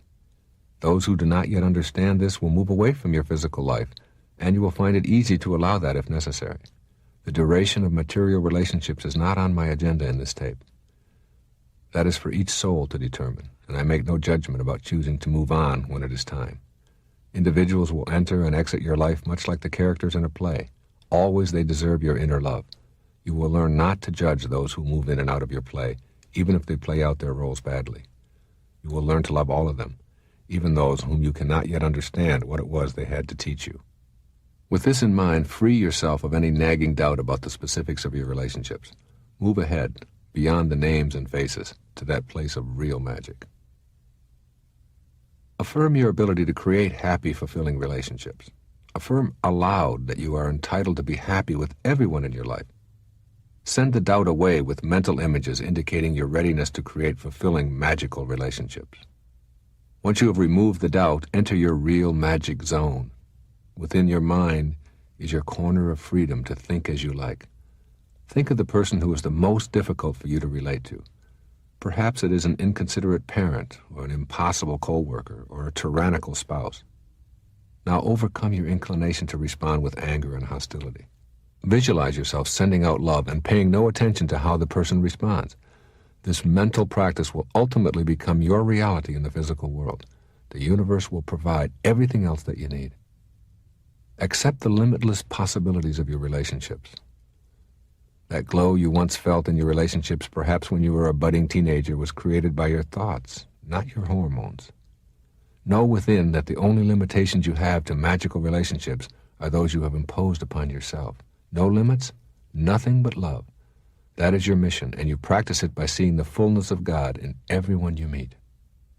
Practice trusting your intuition, that invisible inner voice that guides you in all things, including your relationships.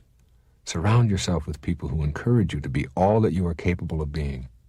You will know who those people are. Stop forcing yourself to make a relationship work. It cannot be forced. The people around you must be interested in assisting you in your spiritual development. Your intuition will tell you who these people are. don't ignore it unless you want to return to suffering as the way of learning your relationship lessons. Ask for guidance in all your relationships by going within to the secret that sits in the center and knows. You will be guided to give. Do so freely, without expectation. This very day, choose one friend or acquaintance to relate to from this place of inner knowing. Give that person precisely what you think they need, based upon how you would most like to be treated yourself. Forget about what they say or how they react. At the end of the day, see how you feel. The secret that sits in the center and knows cares nothing about outcome. This is your God within, the giving, loving soul that is immune to outcomes. Moment to moment, rid yourself of the doubt that you cannot have magical relationships. Affirm over and over to yourself, I know I can make my relationships blissful. Then, when you're about to be seduced into an argumentative stance, suppress your normal way of relating and quickly review in your mind what it is you want out of the relationship. This will give you the opportunity to send out love or to quietly sit in silence rather than striking out. Shift from a human marriage to a spiritual marriage. Create a spiritual partnership instead of a human marriage with one partner beholden to the other. Live this creed, and you will know miracles in your spiritual marriage. Switch from wishes for your relationships to intentions. This is accomplished with specific affirmations of what kind of relationships you intend to create and how you intend to conduct yourself. The important point to remember is that you cannot intend for someone else to act in accordance with your desires. Your actions will flow from this intention, and you will find yourself much more at peace with your relationships, however they work out in the physical world. You are here to serve and to love, but that does not mean being a servant. Send out love and let those who continue to abuse themselves, and you, do it to themselves if that is their path, but not to you any longer. Your intentions create your reality, so be aware of them and be willing to put them into practice in your world today. Remind yourself that peaceful, loving relationships come first and foremost from your state of mind. Once you have this knowing, you can surrender and simply let go of the conflict that exists in any of your relationships, for conflict cannot survive without participation. If others in your life decide to continue in a confrontational mode, you simply pass when that angst comes your way. You have created a miracle without changing anything other than your mind. Use the power of visualization to manifest real magic in your relationship. Try visualizing all of your significant relationships as already existing the way you want them to be in your life. Thoughts are extremely powerful.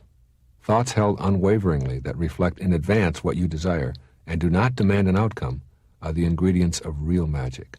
Try it. Pay attention first to your spiritual and visible self and only secondarily to your physical self. Reverse yourself and be a soul with a body, rather than a body with a soul, and play out in your mind first exactly how you want things to go for you. When you pay close attention first to your soul, listening and making contact with it, asking it how it wants to be nurtured, and making that the most significant part of your days, you will find yourself behaving in accordance with those positive, loving, giving thoughts your soul beckons you to maintain. Stop pursuing what you do not want. If you do not want conflict and pain in your relationships, keep in mind you are the one who is experiencing the pain. Assess what it is you are doing to maintain your anguish. Practice shutting your mouth if that is what provokes your pain in your relationships. Practice removing yourself physically from potentially hurtful encounters. Take a moment of silent reflection before reacting. Become more intimate and reach out with love where it is an unaccustomed gesture, even if you have to fake it initially. Ask nothing of those with whom you are in a relationship. This is one of the quickest ways to create miracles in all of your relationships. Simply say to yourself, I expect nothing because I know they can only be who they are, not what I think they should be, and proceed to act accordingly. Of course, this does not mean one overlooks outrageous or violent conduct, but the expectation that it should not be there and the subsequent pain I experience because of that expectation, I can and do control. By sending away the judgment about how others are supposed to be, you create a place within you for love, where judgment previously resided. Finally, as always, meditate each day and use a portion of that meditation to visualize how you want all of your relationships to be. Get a picture of yourself acting in these new ways toward everyone, and ask for divine assistance in being a giving, loving, non-judgmental person. Your meditations will give you peace and serenity for yourself and will provide you with answers that may elude you otherwise. Much of what you have heard here may be difficult for you at first because all of us are much more comfortable in assessing the quality of relationships by focusing on others in our lives. If they would change, the thinking almost always goes, our relationship would be perfect. The emphasis here has been on your spirituality and your willingness to imagine and create perfectly loving, giving, magical relationships. If you want to see how this relationship exists in its most natural state, the next time you see a mother nursing her child, know that you have all of the ingredients in that one example. I have sat in awe watching my wife unconditionally giving of herself to each of our infant children. A mother doesn't get mothering lessons. She knows in her heart what is required to have that perfect, miraculous relationship. She is on purpose, and that is why all of us survive as human beings. Without the unconditional love that a mother feels for her young, we would all perish in a few days from neglect. That is your model, and you can create the same magical, perfect relationships everywhere in your world if you simply follow the natural, intuitive awareness that is present within every cell of your being. You can have all of the prosperity you are willing to believe in and create for yourself. All things are possible. Keep this in mind as you set about to create the miracle of abundance in your life. I guarantee you that this will be the most unusual discussion you've ever heard on the subject of prosperity. The central theme here, as in the rest of this tape, is on rethinking the beliefs you have been taught to treat as sacred. Imagine in your mind what it is you would like to see in your life. What is your ultimate image of prosperity for your life? How much money, how much total prosperity would you truly like to have? Now open your eyes and see what you have created up until now. That's right. You have created your own financial picture, and it is precisely what you have acted upon. This is the hardest part for most people to truly understand. We feel we would be cruel to say that the circumstances of the poor reveal who they are. Surely these people did not choose such undesirable circumstances. But we mistakenly believe that we cannot be compassionate and concerned about those in miserable circumstances, while also encouraging ourselves and others to uncover any beliefs that may be contributing to that situation. Consider all of the people who have shifted from a life of scarcity to one of prosperity. When you examine what it was that made the difference, without exception, it includes the invisible world of beliefs and attitudes. A radio talk show host accused me of having a cavalier attitude toward the poor when I described my philosophy on this program. My contention was that being broke is a temporary state of affairs that afflicts almost everyone at one time or another, but being poor is an attitude, a set of beliefs that gets reinforced when we shift to blaming life circumstances for the conditions of poverty. One of the incoming calls was from a physician who practiced in Washington, D.C., who had grown up in a family of 13 children in total poverty in Jamaica. He ended his personal story saying, "Without my invisible picture of myself as a doctor, I could never have escaped the life of poverty that continues today for most of my brothers and sisters and all of my friends back home." He continued, "Dr. Dyer, don't you ever let anyone dissuade you from telling the truths that you know, because you are doing much more to help those in horrible circumstances than those who buy the big lie that their lives are beyond their own control." I cannot stop telling these truths because I, too, am a living, breathing example of what I'm talking about. I also left a life of scarcity behind me, and I, too, know the singularly powerful role that my beliefs within my mind played in creating a life of prosperity. I encourage you to suspend any erroneous belief that this may apply exclusively to Wayne Dyer and a physician in Washington, D.C., but has nothing to do with you. It has everything to do with you. If you want to experience prosperity at a miraculous level, you must leave behind your old ways of thinking and develop a new way of imagining what is possible for you to experience in your life. Take an inner inventory and see if the following statements are a part of your consciousness. There's just not enough to go around. You have to get yours or someone else will grab it before you. There are only so many fish in the sea. You never know if opportunity will knock. If these and similar thoughts are part of your personal inventory, then probably you were taught that you are living in a world of shortages. The concept of lack has been embedded into your belief system. In order to develop an inner vision of prosperity, you will have to shed this old vision of scarcity. The following 5 essentials of a prosperity consciousness can help you to make this shift. 1. You don't need anything else to experience prosperity. Prosperity is first and foremost a mind game. You must know that you have all that you need right now. You are lacking nothing to gain prosperity for yourself. You are led to believe that the material things are reality and are providing you with what you need, while in fact they are only more matter which is made up of more invisible space. What you need, you already have, and when you know it, go within and create it in your mind. The divine sustenance you seek in the form of material things or money will be manifested in whatever amounts needed. You must develop this new inner sense and trust in the magic of believing. Trust in the power of your mind, in the knowing I have been talking about, in that divine guidance that is readily available to you. 2. You cannot create prosperity if you believe in lacks. When you have mastered the ability to become a spiritual being as outlined in the first part of this tape, you will understand that you lack absolutely nothing. All that you need for your life is already here. When you say to yourself, I don't have enough education, talent, or strength to experience prosperity, you are operating in your mental world from a position of lack. What you have become accustomed to is called deficiency motivation. That is, you assess all of the things that are missing or deficient in your life, and then you set up a plan to repair all of those deficiencies. Thus, you set your goals and go to work at becoming prosperous. But this is a gigantic trap. You will always be suffering from a disease I call more. When you get the money you thought you needed to be prosperous, your mindset hasn't been satisfied. Your mindset is on more, on striving, not arriving. There's another kind of mindset called growth motivation, and this is the trademark of the individual who experiences real magic in the area of prosperity. With growth motivation, you simply change around the inner thinking and decide to do your living within a framework of completeness.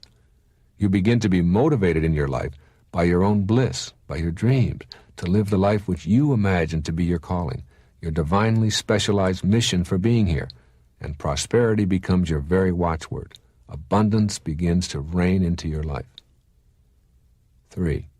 You are not separated into categories. To truly know prosperity, you must learn to stop dividing yourself up and separating yourself from your prosperity. You must learn to go beyond your hypnotized state, which has convinced you that there is first you, the thinker, then you, the doer, and finally the concept of what it is that you are thinking and doing. All of this is actually one and the same. All of what you have previously divided up as prosperity thinking, prosperous behavior, and something called prosperity that is located out there must be thought of as one. When you understand this, you will stop looking for prosperity as if it were something that you can wrench from its hiding place. What you need for a prosperous life, you already are. It is all you. There are no boundaries. Now take this awareness and implant it in your consciousness. You are not going to find prosperity. It will flow into your life only when you grasp this notion of your singularity. 4. You cannot experience prosperity if you believe that you don't deserve it. If you believe that you are undeserving of prosperity, that is the thought upon which you will conduct your life. Surrender the idea that you are inferior. You are neither superior nor inferior. You simply are, and what you are deserves prosperity. Once again, you have to undo the hypnotized state that led you to this kind of an attitude. It began in your schooling, and it continues today. It is a vulgar, obscene system that creates large numbers of people who know no other way to assess their own value other than in comparison to others, and in so doing, it creates many who simply begin to think that they are not deserving of prosperity in any sense of the word. When you stop buying into that model, you can see that you are just as deserving of prosperity as anyone else on this planet. 5. Rejoice in the prosperity of others. When you feel contemptuous toward the accomplishments or lifestyles of others, or even a twinge of jealousy, you are harboring negativity where love must reside. When you have only love within you, that is all you will have to give away. You cannot be fulfilled and envious at the same time. Foster an inner belief that anyone who has achieved prosperity is entitled to it, and that their success is not a reason for you to feel inadequate or wanting. Have a quiet acceptance of what is, send it love, and then get on with the business of creating a full, prosperous, loving life for yourself.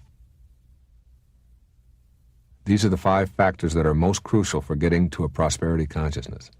Once you are working each day on developing this way of being, your higher self will begin to allow you to experience more and more prosperity in your life. This new consciousness will lead you back to that all-important dimension that is a central theme of this tape, living your life on purpose.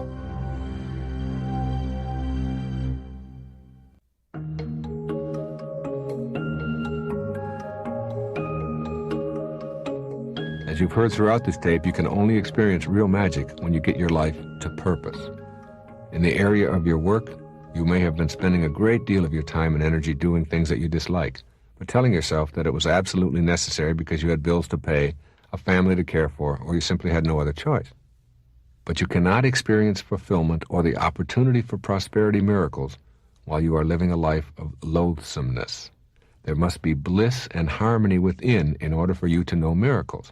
Thus, you must shift from suffering and outcome to purpose.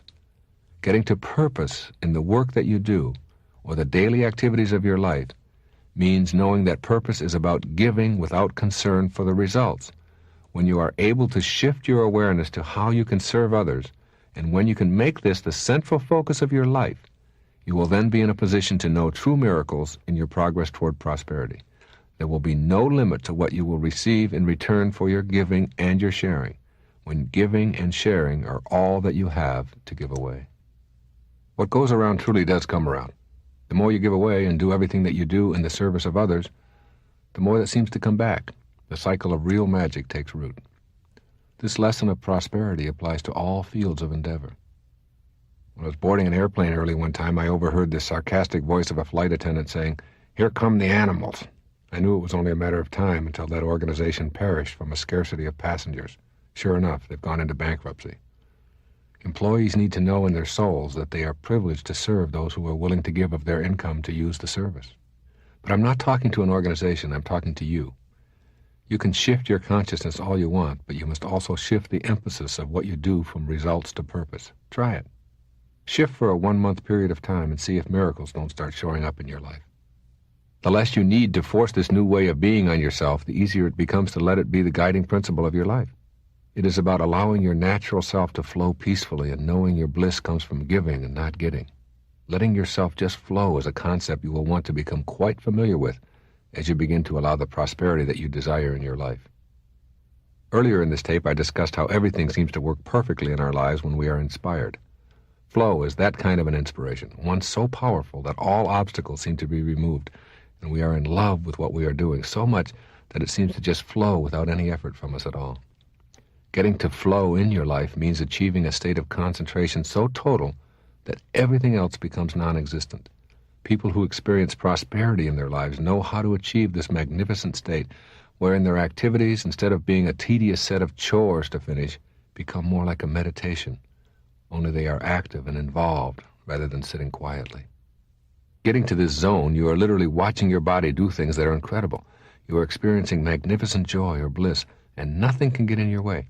You are on purpose, and you are having that peak experience that others can only dream about. There is a way to get to this state of flow. These are not only the secrets to becoming a superachiever in the workplace, they are the secrets for producing genuine miracles in your life. This process includes 1. Having an overriding spiritual goal that gives meaning to your work. Making your work a meditative experience, and instead of seeing yourself as doing a particular task, you actually in your mind become the task. You shift from a human doing to a human being, if you will. There is no separation. You and the task are unified, all in the name of that overriding spiritual objective to give of yourself in a purposeful way. 2. Focus and close your mind to all distractions. You can train your mind to focus, and this is why I've been encouraging you to learn to meditate. Give your mind the same mental training that you give your body when you want your body to be in a maximum physical condition. You need not be a slave to your senses. Focusing is your natural knowing within. You can either ignore it or go there often. 3. Surrender to the process. You must resist your impulse to strive for what you want. Surrender to God or your higher power, or however you choose to spell it. You must let go and surrender to the actual process. Forget about the result and put your mind and your physical body totally into the experience at hand. This is not that difficult to achieve. Don't strain to achieve. Instead, enjoy the process of the work that you are doing. The results will come independent of your striving for them. 4. Experience the ecstasy. This is the automatic result that will flow to you from the above guidelines. You will know a kind of inner beatitude and bliss that will be unmistakable. It will sneak up on you and hit you over the head, so to speak, but nevertheless, you will know that glorious emotional peak experience if you get yourself to flow in your life. The ecstasy is its own miracle. 5. Watch as you see yourself reaching peak productivity without striving. Your state of ecstasy opens up new vistas of creativity and energy. This natural state of bliss is the key to improving your performance. This is the state that superachievers are able to create for themselves. The processes of surrendering, focusing, and living at purpose lead to ecstasy. When you feel that inner bliss, you simply want more and more of it. The more of it that you are able to create for yourself, the more productive you become. Your thoughts create all of this ecstasy and ultimately all of the miracles that are going to come into your life in the form of increased prosperity. Your mind is very powerful in terms of what it can produce in your physical reality, as well as the physical reality beyond your own borders. You are now on a path of working toward reversing scarcity consciousness to one of prosperity. This is largely a mental game. You must convince yourself that you and only you are responsible for the pictures in your mind. You must know how very powerful your picturing process is in creating the material world that you experience. This is a universal principle. This is a vital, alive factor of the universe that you are a part of and that is also a part of you. What you can conceive of as a picture in your mind, you can create in the physical world, provided you do not let go of the picture. My wife Marcy and I are currently having our children take lessons from acknowledged masters in the art of meditating and learning to trust one's inner vision. We do this not to give them an advantage over others, but for the purpose of their knowing that they have something within them that no one can ever take away from them, regardless of the material circumstances of their lives. They are learning very early that their peace and tranquility as human beings is dependent upon themselves, and that they have a special retreat within that is always available to them. Most of us believe that money-making is a game that is played with forces outside of ourselves, forces such as the economy, the stock market, and the like. But as you move along the spiritual path and begin to get a taste of the power of your invisible self, you discover that money-making is merely a game that you play with yourselves. It involves not being attached to it and not giving it power over your life in any way. Authentic power comes from your soul, that magical place that is always within you. The examples of people who have large amounts of money but are purposeless in their soul are everywhere. Famous actors and actresses plagued by drug habits, committing suicide at what others thought of as the peak of their careers, divorce rates among the very wealthy skyrocketing along with painful courtroom squabbles over who gets what. When you're on purpose, doing what you know you are here for, and forgetting about what will come into your life in the way of money and wealth, then ironically, money and wealth arrive in your life in amounts sufficient to provide you with a life of prosperity. And this is real magic in action. I can say this because it has always worked for me. When I chased after money, I never had enough. When I got my life on purpose and focused on giving of myself and everything that arrived in my life, then I was prosperous. What follows are some guidelines that you can use as you start to befriend your own miracle-making potential. First, of course, is to disdain all disbelief. Send scarcity out of your mind and refuse to have those kinds of thoughts. When an old, habitual scarcity thought begins to enter your consciousness, simply say, "Next." It will remind you that the old thought is now finished, and you are entering a new, prosperous thought process. Using "next" as a magic word will remind you to get on with the magic of believing, rather than the anguish of doubt. Then keep a corner of your mind exclusively focused on your images of prosperity. Go there often and use the power of your mind to sharpen your images of prosperity. Get down to specific details about what is there for you. Stay with the picture, or that real magic zone that you are creating. You will soon be acting upon those images, as well as attracting prosperity to yourself. Study the world of matter, of all material possessions at the subatomic level. Begin to note that everything material is nothing more than empty space when viewed from a closer perspective. See the folly of making that material world your master. Just like your thoughts, the material world is limitless. It is without beginning and end, totally abundant and totally available to you if you know what your true purpose here is. Develop a trust in your intuitive inner voices. It has been said that those who are classified as lucky are essentially those who go with their hunches rather than what others have prescribed. If you feel a strong inner inclination to change jobs or to try a particular investment, then place more trust in that hunch. This is your divine guidance encouraging you to take a risk, to ignore the ways of the herd, to be the unique individual that you are. Learn to trust your intuition and allow your physical body to travel the path that you are feeling within. Work at replacing thoughts within you that reflect the scarcity consciousness. If you elect to constantly tell the world what is missing in your life and how you can never get ahead, it is because you are in possession of an inner space that believes strongly in lacks. You can replace negative inner slogans with new thoughts that include abundance, plenty, bountifulness, profit, ease, and the like. When you see these thoughts as the way your universe is and process your world in these ways, the words and concepts will be your way of presenting yourself. You will begin to act on the new thoughts, just like you previously acted on the old ones to create your life circumstances. Develop a conviction in your heart that prosperity truly belongs to you.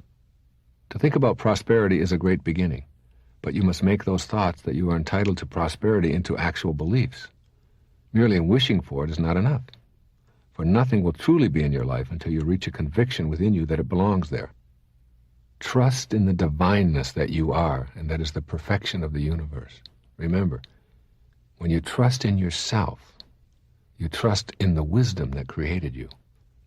And obviously, when you doubt yourself, you question that same divine intelligence that brought you here. Surrender and relax about it, and you will know what to do. You no longer have to worry. Prosperity will indeed come to you, and you will be creating it in a magical way. Trust in the miracle that you are, then get on with your life in a purposeful way. Now, act prosperous. That's right. Act as if what you deserve in the way of prosperity is already here. The person who acts prosperous is very generous. Be that way right now. If you're not generous when it's difficult, you won't be generous when it's easy. You must be willing to give to others even when your coffer is not full, for this is your purpose. Act in a spiritual way. Give at least 10% of what you see coming into your life to those who provide you with spiritual sustenance. It is the most divine way that you can be, and it is the secret to manifesting your own miracles in this prosperity domain. When God speaks through your hands and smiles upon the earth through you, because you are an unconditional giver, a purposeful being, asking nothing of anyone, prosperity will be your reward. When you have mastered the art of giving to others, then practice the equally important art of giving to yourself. Take a percentage of all that comes to you in the form of money and invest it in yourself. Put that money into a savings plan that is yours to monitor. See it as your miracle fund, and be rigidly firm about your contributions to this personal, fast-growing account. You will be surprised at how quickly this fund will grow and produce income for you. This is nothing more than a physical world investment in your own prosperity. It is a fantastic policy to teach your children, and it will lead them in the direction of their own financial prosperity. Get rid of the polarity that you may have about money.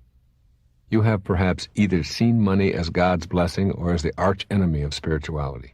Keep in mind that if your purpose involves providing things that require money for others and for yourself, and if you are uncompromised about your own commitment to your purpose, then money will show up in your life to assist you with your heroic mission. The denouncing of money is a trap. Instead, see it as that which is manifesting in your life to assist you with your purpose. Then stay on purpose and use that money and any other physical abundance that will begin showing up in your life in larger and larger amounts to fulfill your commitment to your purpose. If money is all that you covet and you want it for the purpose of gaining power over others, then you will never get enough, because you never get enough of what you don't want. Your goal is in the invisible realm, that place where you do all of your living. Money and other symbols of prosperity arrive in your life to assist you on that path. If you miss the message, you may see lots of money come into your life, and you will also experience it disappearing. Avoid the trap of expecting your prosperity to arrive in your life through the efforts of others. You create your own life of prosperity. No one has to change in order for you to experience your own prosperity. This is an inner game, and you must leave behind your expectations of others. Take responsibility for your own feelings about prosperity, and you will eliminate any and all suffering that you experience in this context. Finally, as always, meditate daily on your prosperity. Get pictures on your internal screen that reflect you as a prosperous individual. Refuse to let those pictures fade, despite whatever circumstances you may have created in your life. Your meditations will give you an inner script to follow. Use this valuable practice to manifest what you truly want to experience in the physical world. Prosperity is something that I know can be achieved by anyone. If I can experience it coming from my scarce beginnings, then it is hard for me to imagine that anyone else cannot make it happen. to know the secret of prosperity, know that you can never find it. Or to paraphrase my spiritual guide, Icus, there is no way to prosperity. Prosperity is the way. You can choose, believe it or not, you can choose to have the personality that would most please you beginning today. Yes, that's right. You can choose your own personality. Why not? You have already established through a lifetime of choices precisely what kind of a human being you have wanted to become. If you close your eyes and visualize for a moment precisely what kind of person you would like to be, what picture emerges? What do you want? To reduce your fears? To have a genius IQ? To be able to stand up for what you believe? To have a positive, self-loving portrait? See yourself living and performing at the level of real magic. You must develop within you a new knowing that you have the capacity to create any change that you can conceive of for yourself. You have created your own personality, and thus you have the ability to change any part of it. You didn't inherit it. Nobody handed it to you. It is yours. You created it. Take responsibility for it. We grow up believing in so many limitations that after a while our lives actually manifest those limitations. We hear ourselves saying things that we accept as truth, when in fact they are misbeliefs that have turned into our truths. Here are 5 of those myths or misbeliefs that permeate our culture. 1. I can't help the way I am. I've always been this way. If you find yourself believing that you must always be the way you've always been, you are arguing against growth. You must shed the illusion that you cannot help the way you are. You must create a knowing within you that you have the power to create whatever kind of person you want to become in all aspects of your humanity. 2. It's my nature. I inherited who I am, and it can't be changed. To enter the realm of real magic, you will have to suspend such thoughts and become a spiritual being first, a being who has no limitations in the inner domain where boundaries are non-existent. 3. My personality is controlled by my chemistry and metabolism. This is a lie we hear over and over again, and it is repeated in some of the most prestigious circles, making it even more difficult to overcome. While scientists may in fact have a point about body chemistry, what they too often fail to address is what kind of control we have over our own body. Our body chemistry is always being affected by how we choose to think. I want you to take a look at the enormous power that you have in your mind for containing those enzymes or retraining them to work for you rather than against you. Here's misbelief number 4. My family is responsible for my personality. These kinds of pronouncements are the very sort of inner thoughts that will keep you from ever allowing miraculous changes to take place in your personality.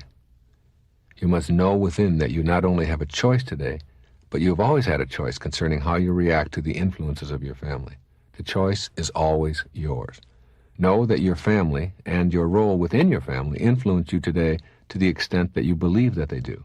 You must become the producer, director, and actor in the unfolding story of your life. 5. I can't escape my culture and times. If you believe that the culture determines who you are and what kind of a person you will turn out to be, then that will be your reality. On the other hand, everyone who has ever made a difference in the world has been an innovator. An innovator looks within and allows their conscience and commitment to a purpose decide who they will become. If you're going to follow your bliss and make a difference in the world, you will soon learn that you cannot follow the herd. Once again, it boils down to personal responsibility and a willingness to consult your own spiritual awareness, that higher invisible self that flows through you. As you think, so shall you be. These are the big 5 misbeliefs that make up the big lie that was thrust upon you from your earliest moments of consciousness. You must begin a program to overcome these illusions. As you now know, this entire program of creating miracles revolves around one single premise, that you become in the physical world that which you create in your invisible world. Here are the 6 keys to making yourself into the person that you choose for the purpose of fulfilling your heroic mission here. 1 is your personality. Create a fantasy in your mind and imagine exactly how you would like to be. Would you like to be more assertive, more loving and gentle, less anxious and nervous? For now, just know that all of these inner imaginings can be translated into physical behavior, for that is precisely what you've been doing all along anyway. Secondly, your talent. Just for a moment, visualize the optimal talent that you would like to have. Your choice to excel in any given area will be based upon your own personal interests. Your talent, like everything else about you, is a function of the invisible force that flows through your body. It is not in your hands, your genes, or any part of your physical apparatus. It is in the force that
flows through all of your being. When you begin to know rather than doubt your talent, you will discover the necessary physical abilities to carry out your purpose. Third is your intelligence. How smart would you like to be?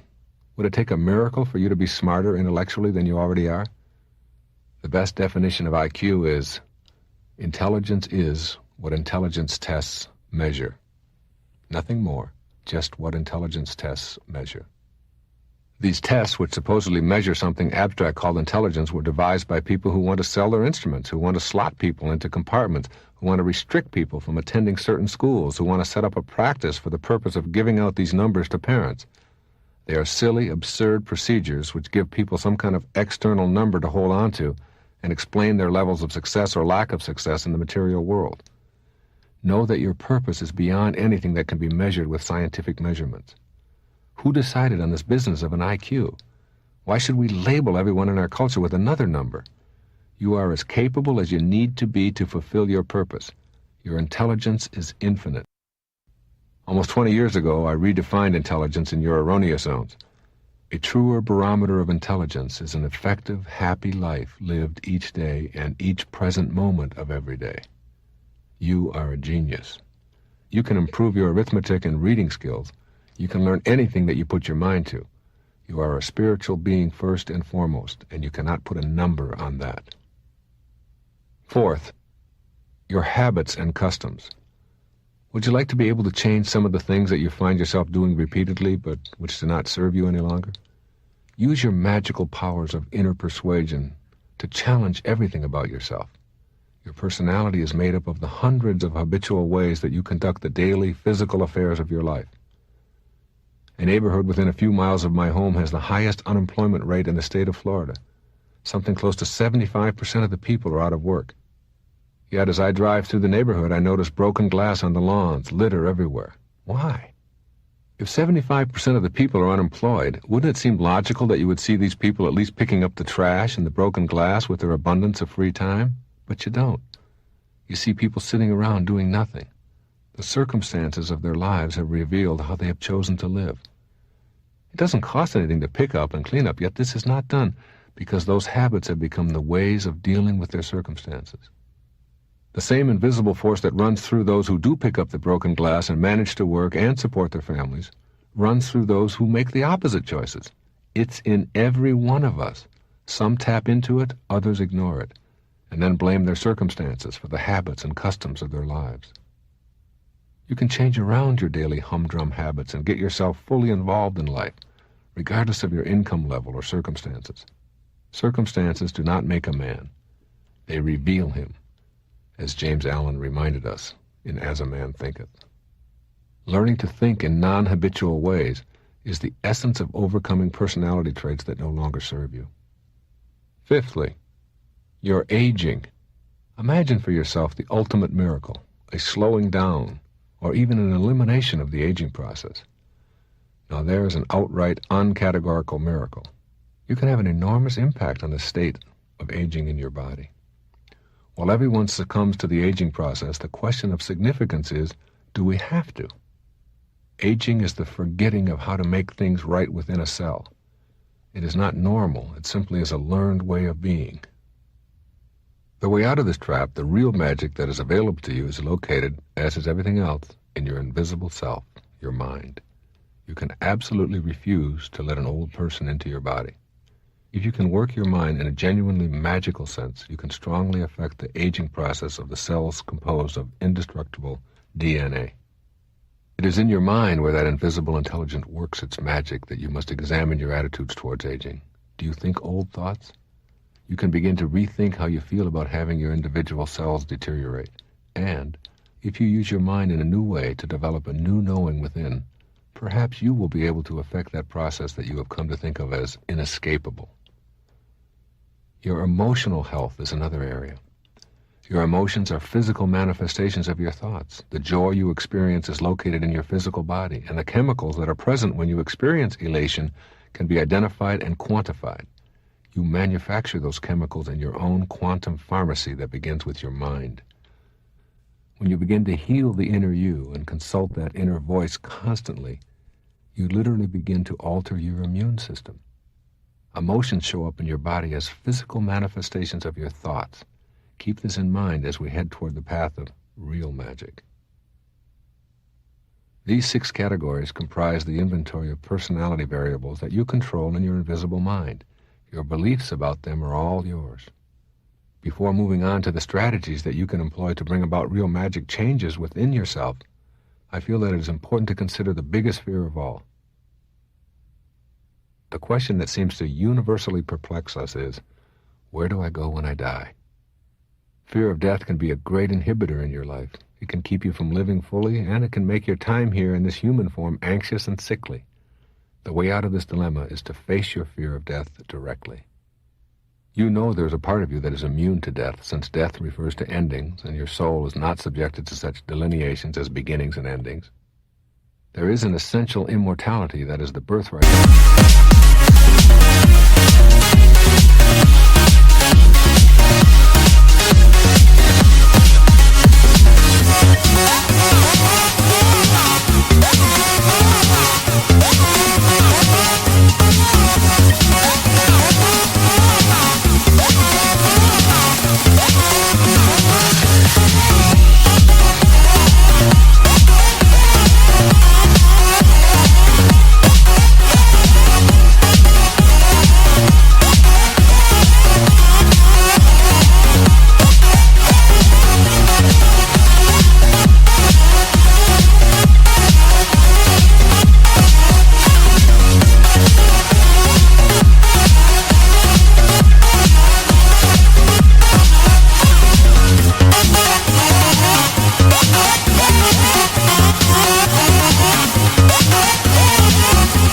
Every human being. The supreme goal of human existence is attained when we become peaceful with our own immortality and view death not as an ending or a punishment, but as an awakening, a reward, a return to the infinity which surrounds our parentheses in eternity. There is almost a universal agreement among those who have been to the edge of death. They all report blissful lights and an absence of suffering, an eternal welcoming. The basic reasoning for your anxiety about death is your lifelong habit of thinking of your body as you. As you learn that you are really a conscious mind dwelling within a body, you will begin to see the folly of such an all-out identification with your body. Soon you develop an attitude of loving concern for your body, but a detached sense of identification. As you awaken further and further, you will lose your concern for what happens to your body and replace that concern with a knowing. You will discover that those who have died are not gone at all. They are simply renewing themselves, just like you have been doing. Here are some steps that you can implement beginning today to manifest your new way of being. Remove all the doubt about what kind of person you can become. Constantly remind yourself that all that you have become is the result of all that you have thought. The way to change this is by thinking quietly, constantly, and persistently of the kind of person you truly want to become. Stop using sentences in your material world which reflect what it is that you do not want to be. Begin a process of affirmations by reflecting a consciousness of confidence and strength by talking about your unlimited capacities. Remember, what you think and talk about expands into action. Stay focused on what you are for rather than what you are against within yourself. For instance, don't think about not having any further resentments, because then you are still thinking about resentment. Instead, think on health, harmony, love, and bodily ease, and you'll act on those things. Remind yourself daily that you are a purposeful being. When you are living on purpose, giving of yourself in a blissful way, your personality will reflect that bliss. Remember that neither your family nor your culture gave you your personality. You created it. You do not have to continue to relive and reuse those old variables if they're no longer functional. Try totally trusting your intuition for a day at a time. Your inner voices will insistently let you know that you have the necessary ingredients to get your life to bliss. When you know that it is there and refuse to believe otherwise, you will find miraculous changes taking place within you. Remember, there is a secret buried deep within your invisible self. It says to you, you do not need another thing. You are already all that you need. What you are is all that you are supposed to be. Your inner and outer design is perfectly in balance with all things in the universe. Surrender to that secret, and you will have everything you need to live a purposeful life. Inventory the behaviors and characteristics that you exhibited as a child and which no longer are applicable to your adult life. Keep the words, "Now you know better," high in your consciousness. You are in a constant state of change in your life. You are continuously learning how not to behave and what new talents to use. Use this awareness for developing other aspects of your personality. Create an intention inventory for yourself. Not a wish list, but an inventory of what you intend to create within yourself. Then shift to your intention stance. I intend to manifest the necessary talent and intellect to become the kind of purposeful person I am destined to be. In this way, you shift from wishing to action, and you are using your intentions to bring about miraculous personality changes as well. Begin to act in your physical world as if that person whom you would love to be is already here. In the present moment of your life, regardless of what you have convinced yourself of in your mind, you are that new, miraculous, self-confident person. Act the part that you want to play. The acting is in the physical world.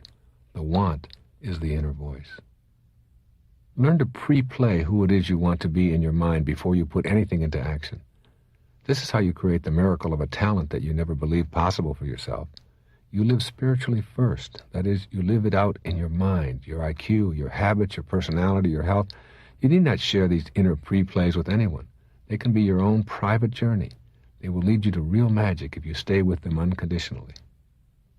Remind yourself that if you have judged yourself to be lacking, you will continue to manifest that lack as long as you focus on it in your own mind. If you have a choice in what you will know about yourself, then why not know positive things rather than negative things? You got to where you are because of your choices. Keep that simple realization close at hand, and it will serve you well in creating miracles for yourself. You are what you choose to be.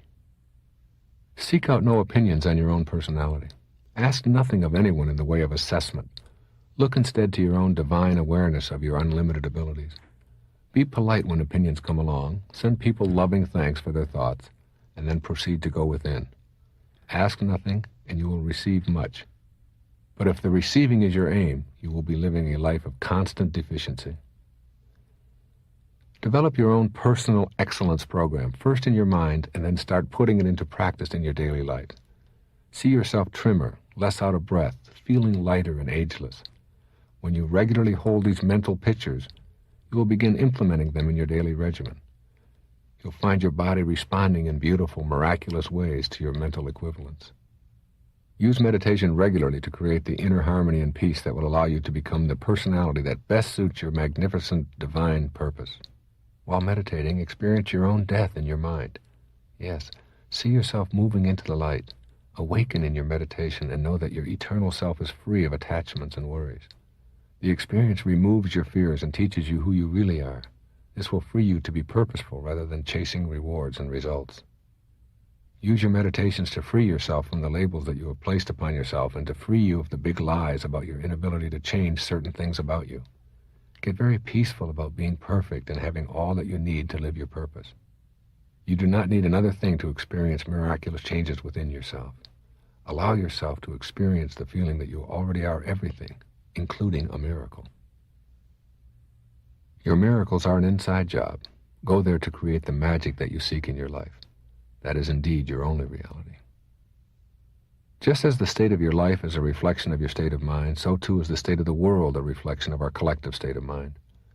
Understanding this leads to knowing that we are capable of creating a world of real magic in the same way that I have been encouraging you to create real magic in your own individual life. The universe we live in works in exactly the same way as the universe that is within us.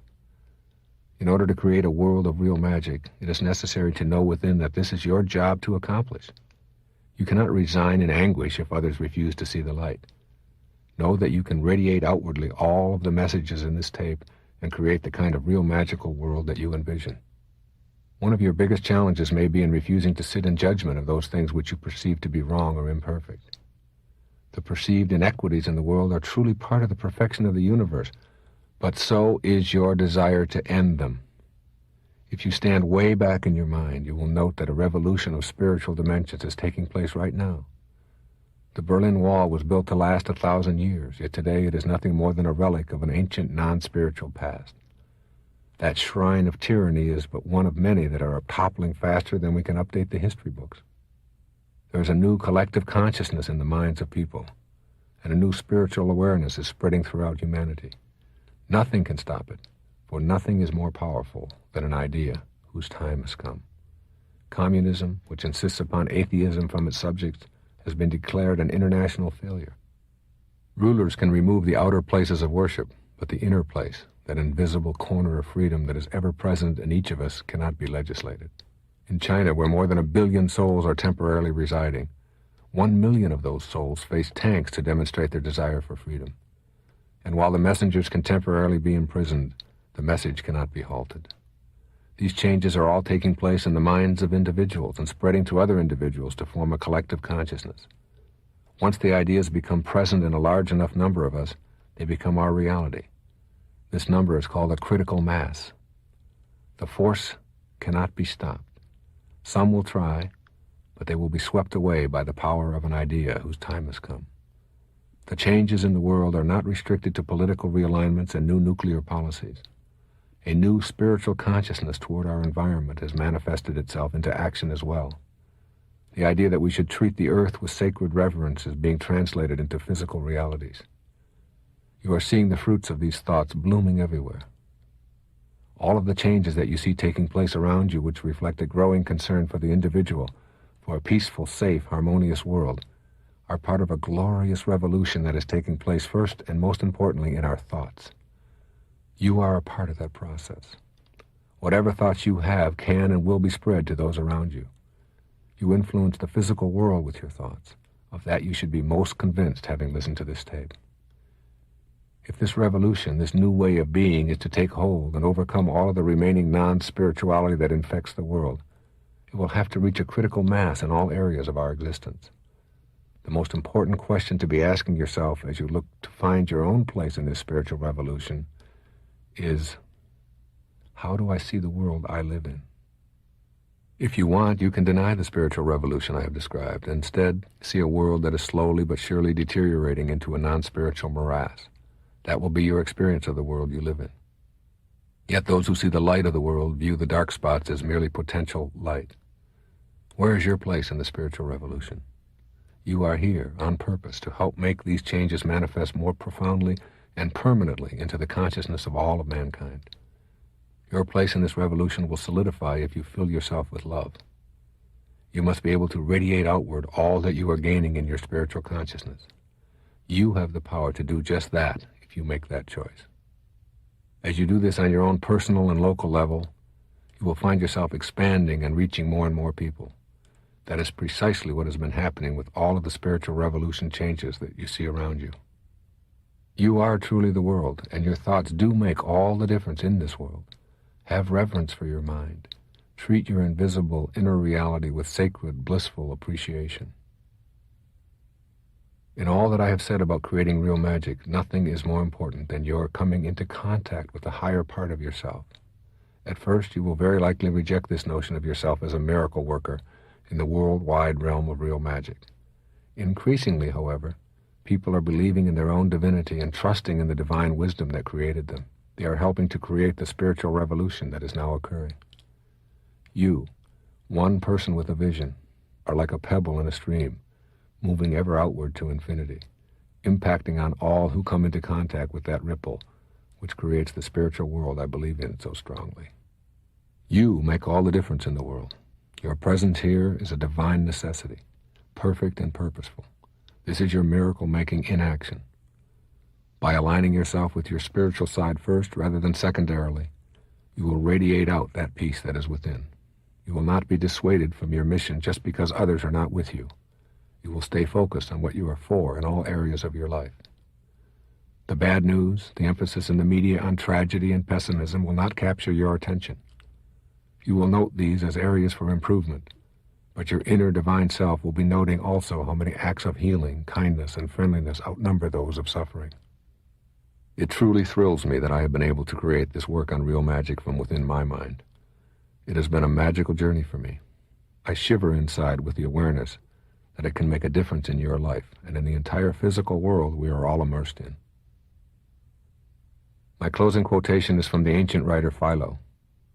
Households, cities, countries, and nations have enjoyed great happiness when a single individual has taken heed of the good and beautiful. Such people do not only liberate themselves, they fill those they meet with a free mind.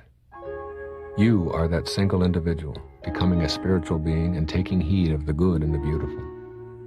You will indeed fill yourself and those around you with a new freedom in their minds, the freedom to create real magic. God bless you.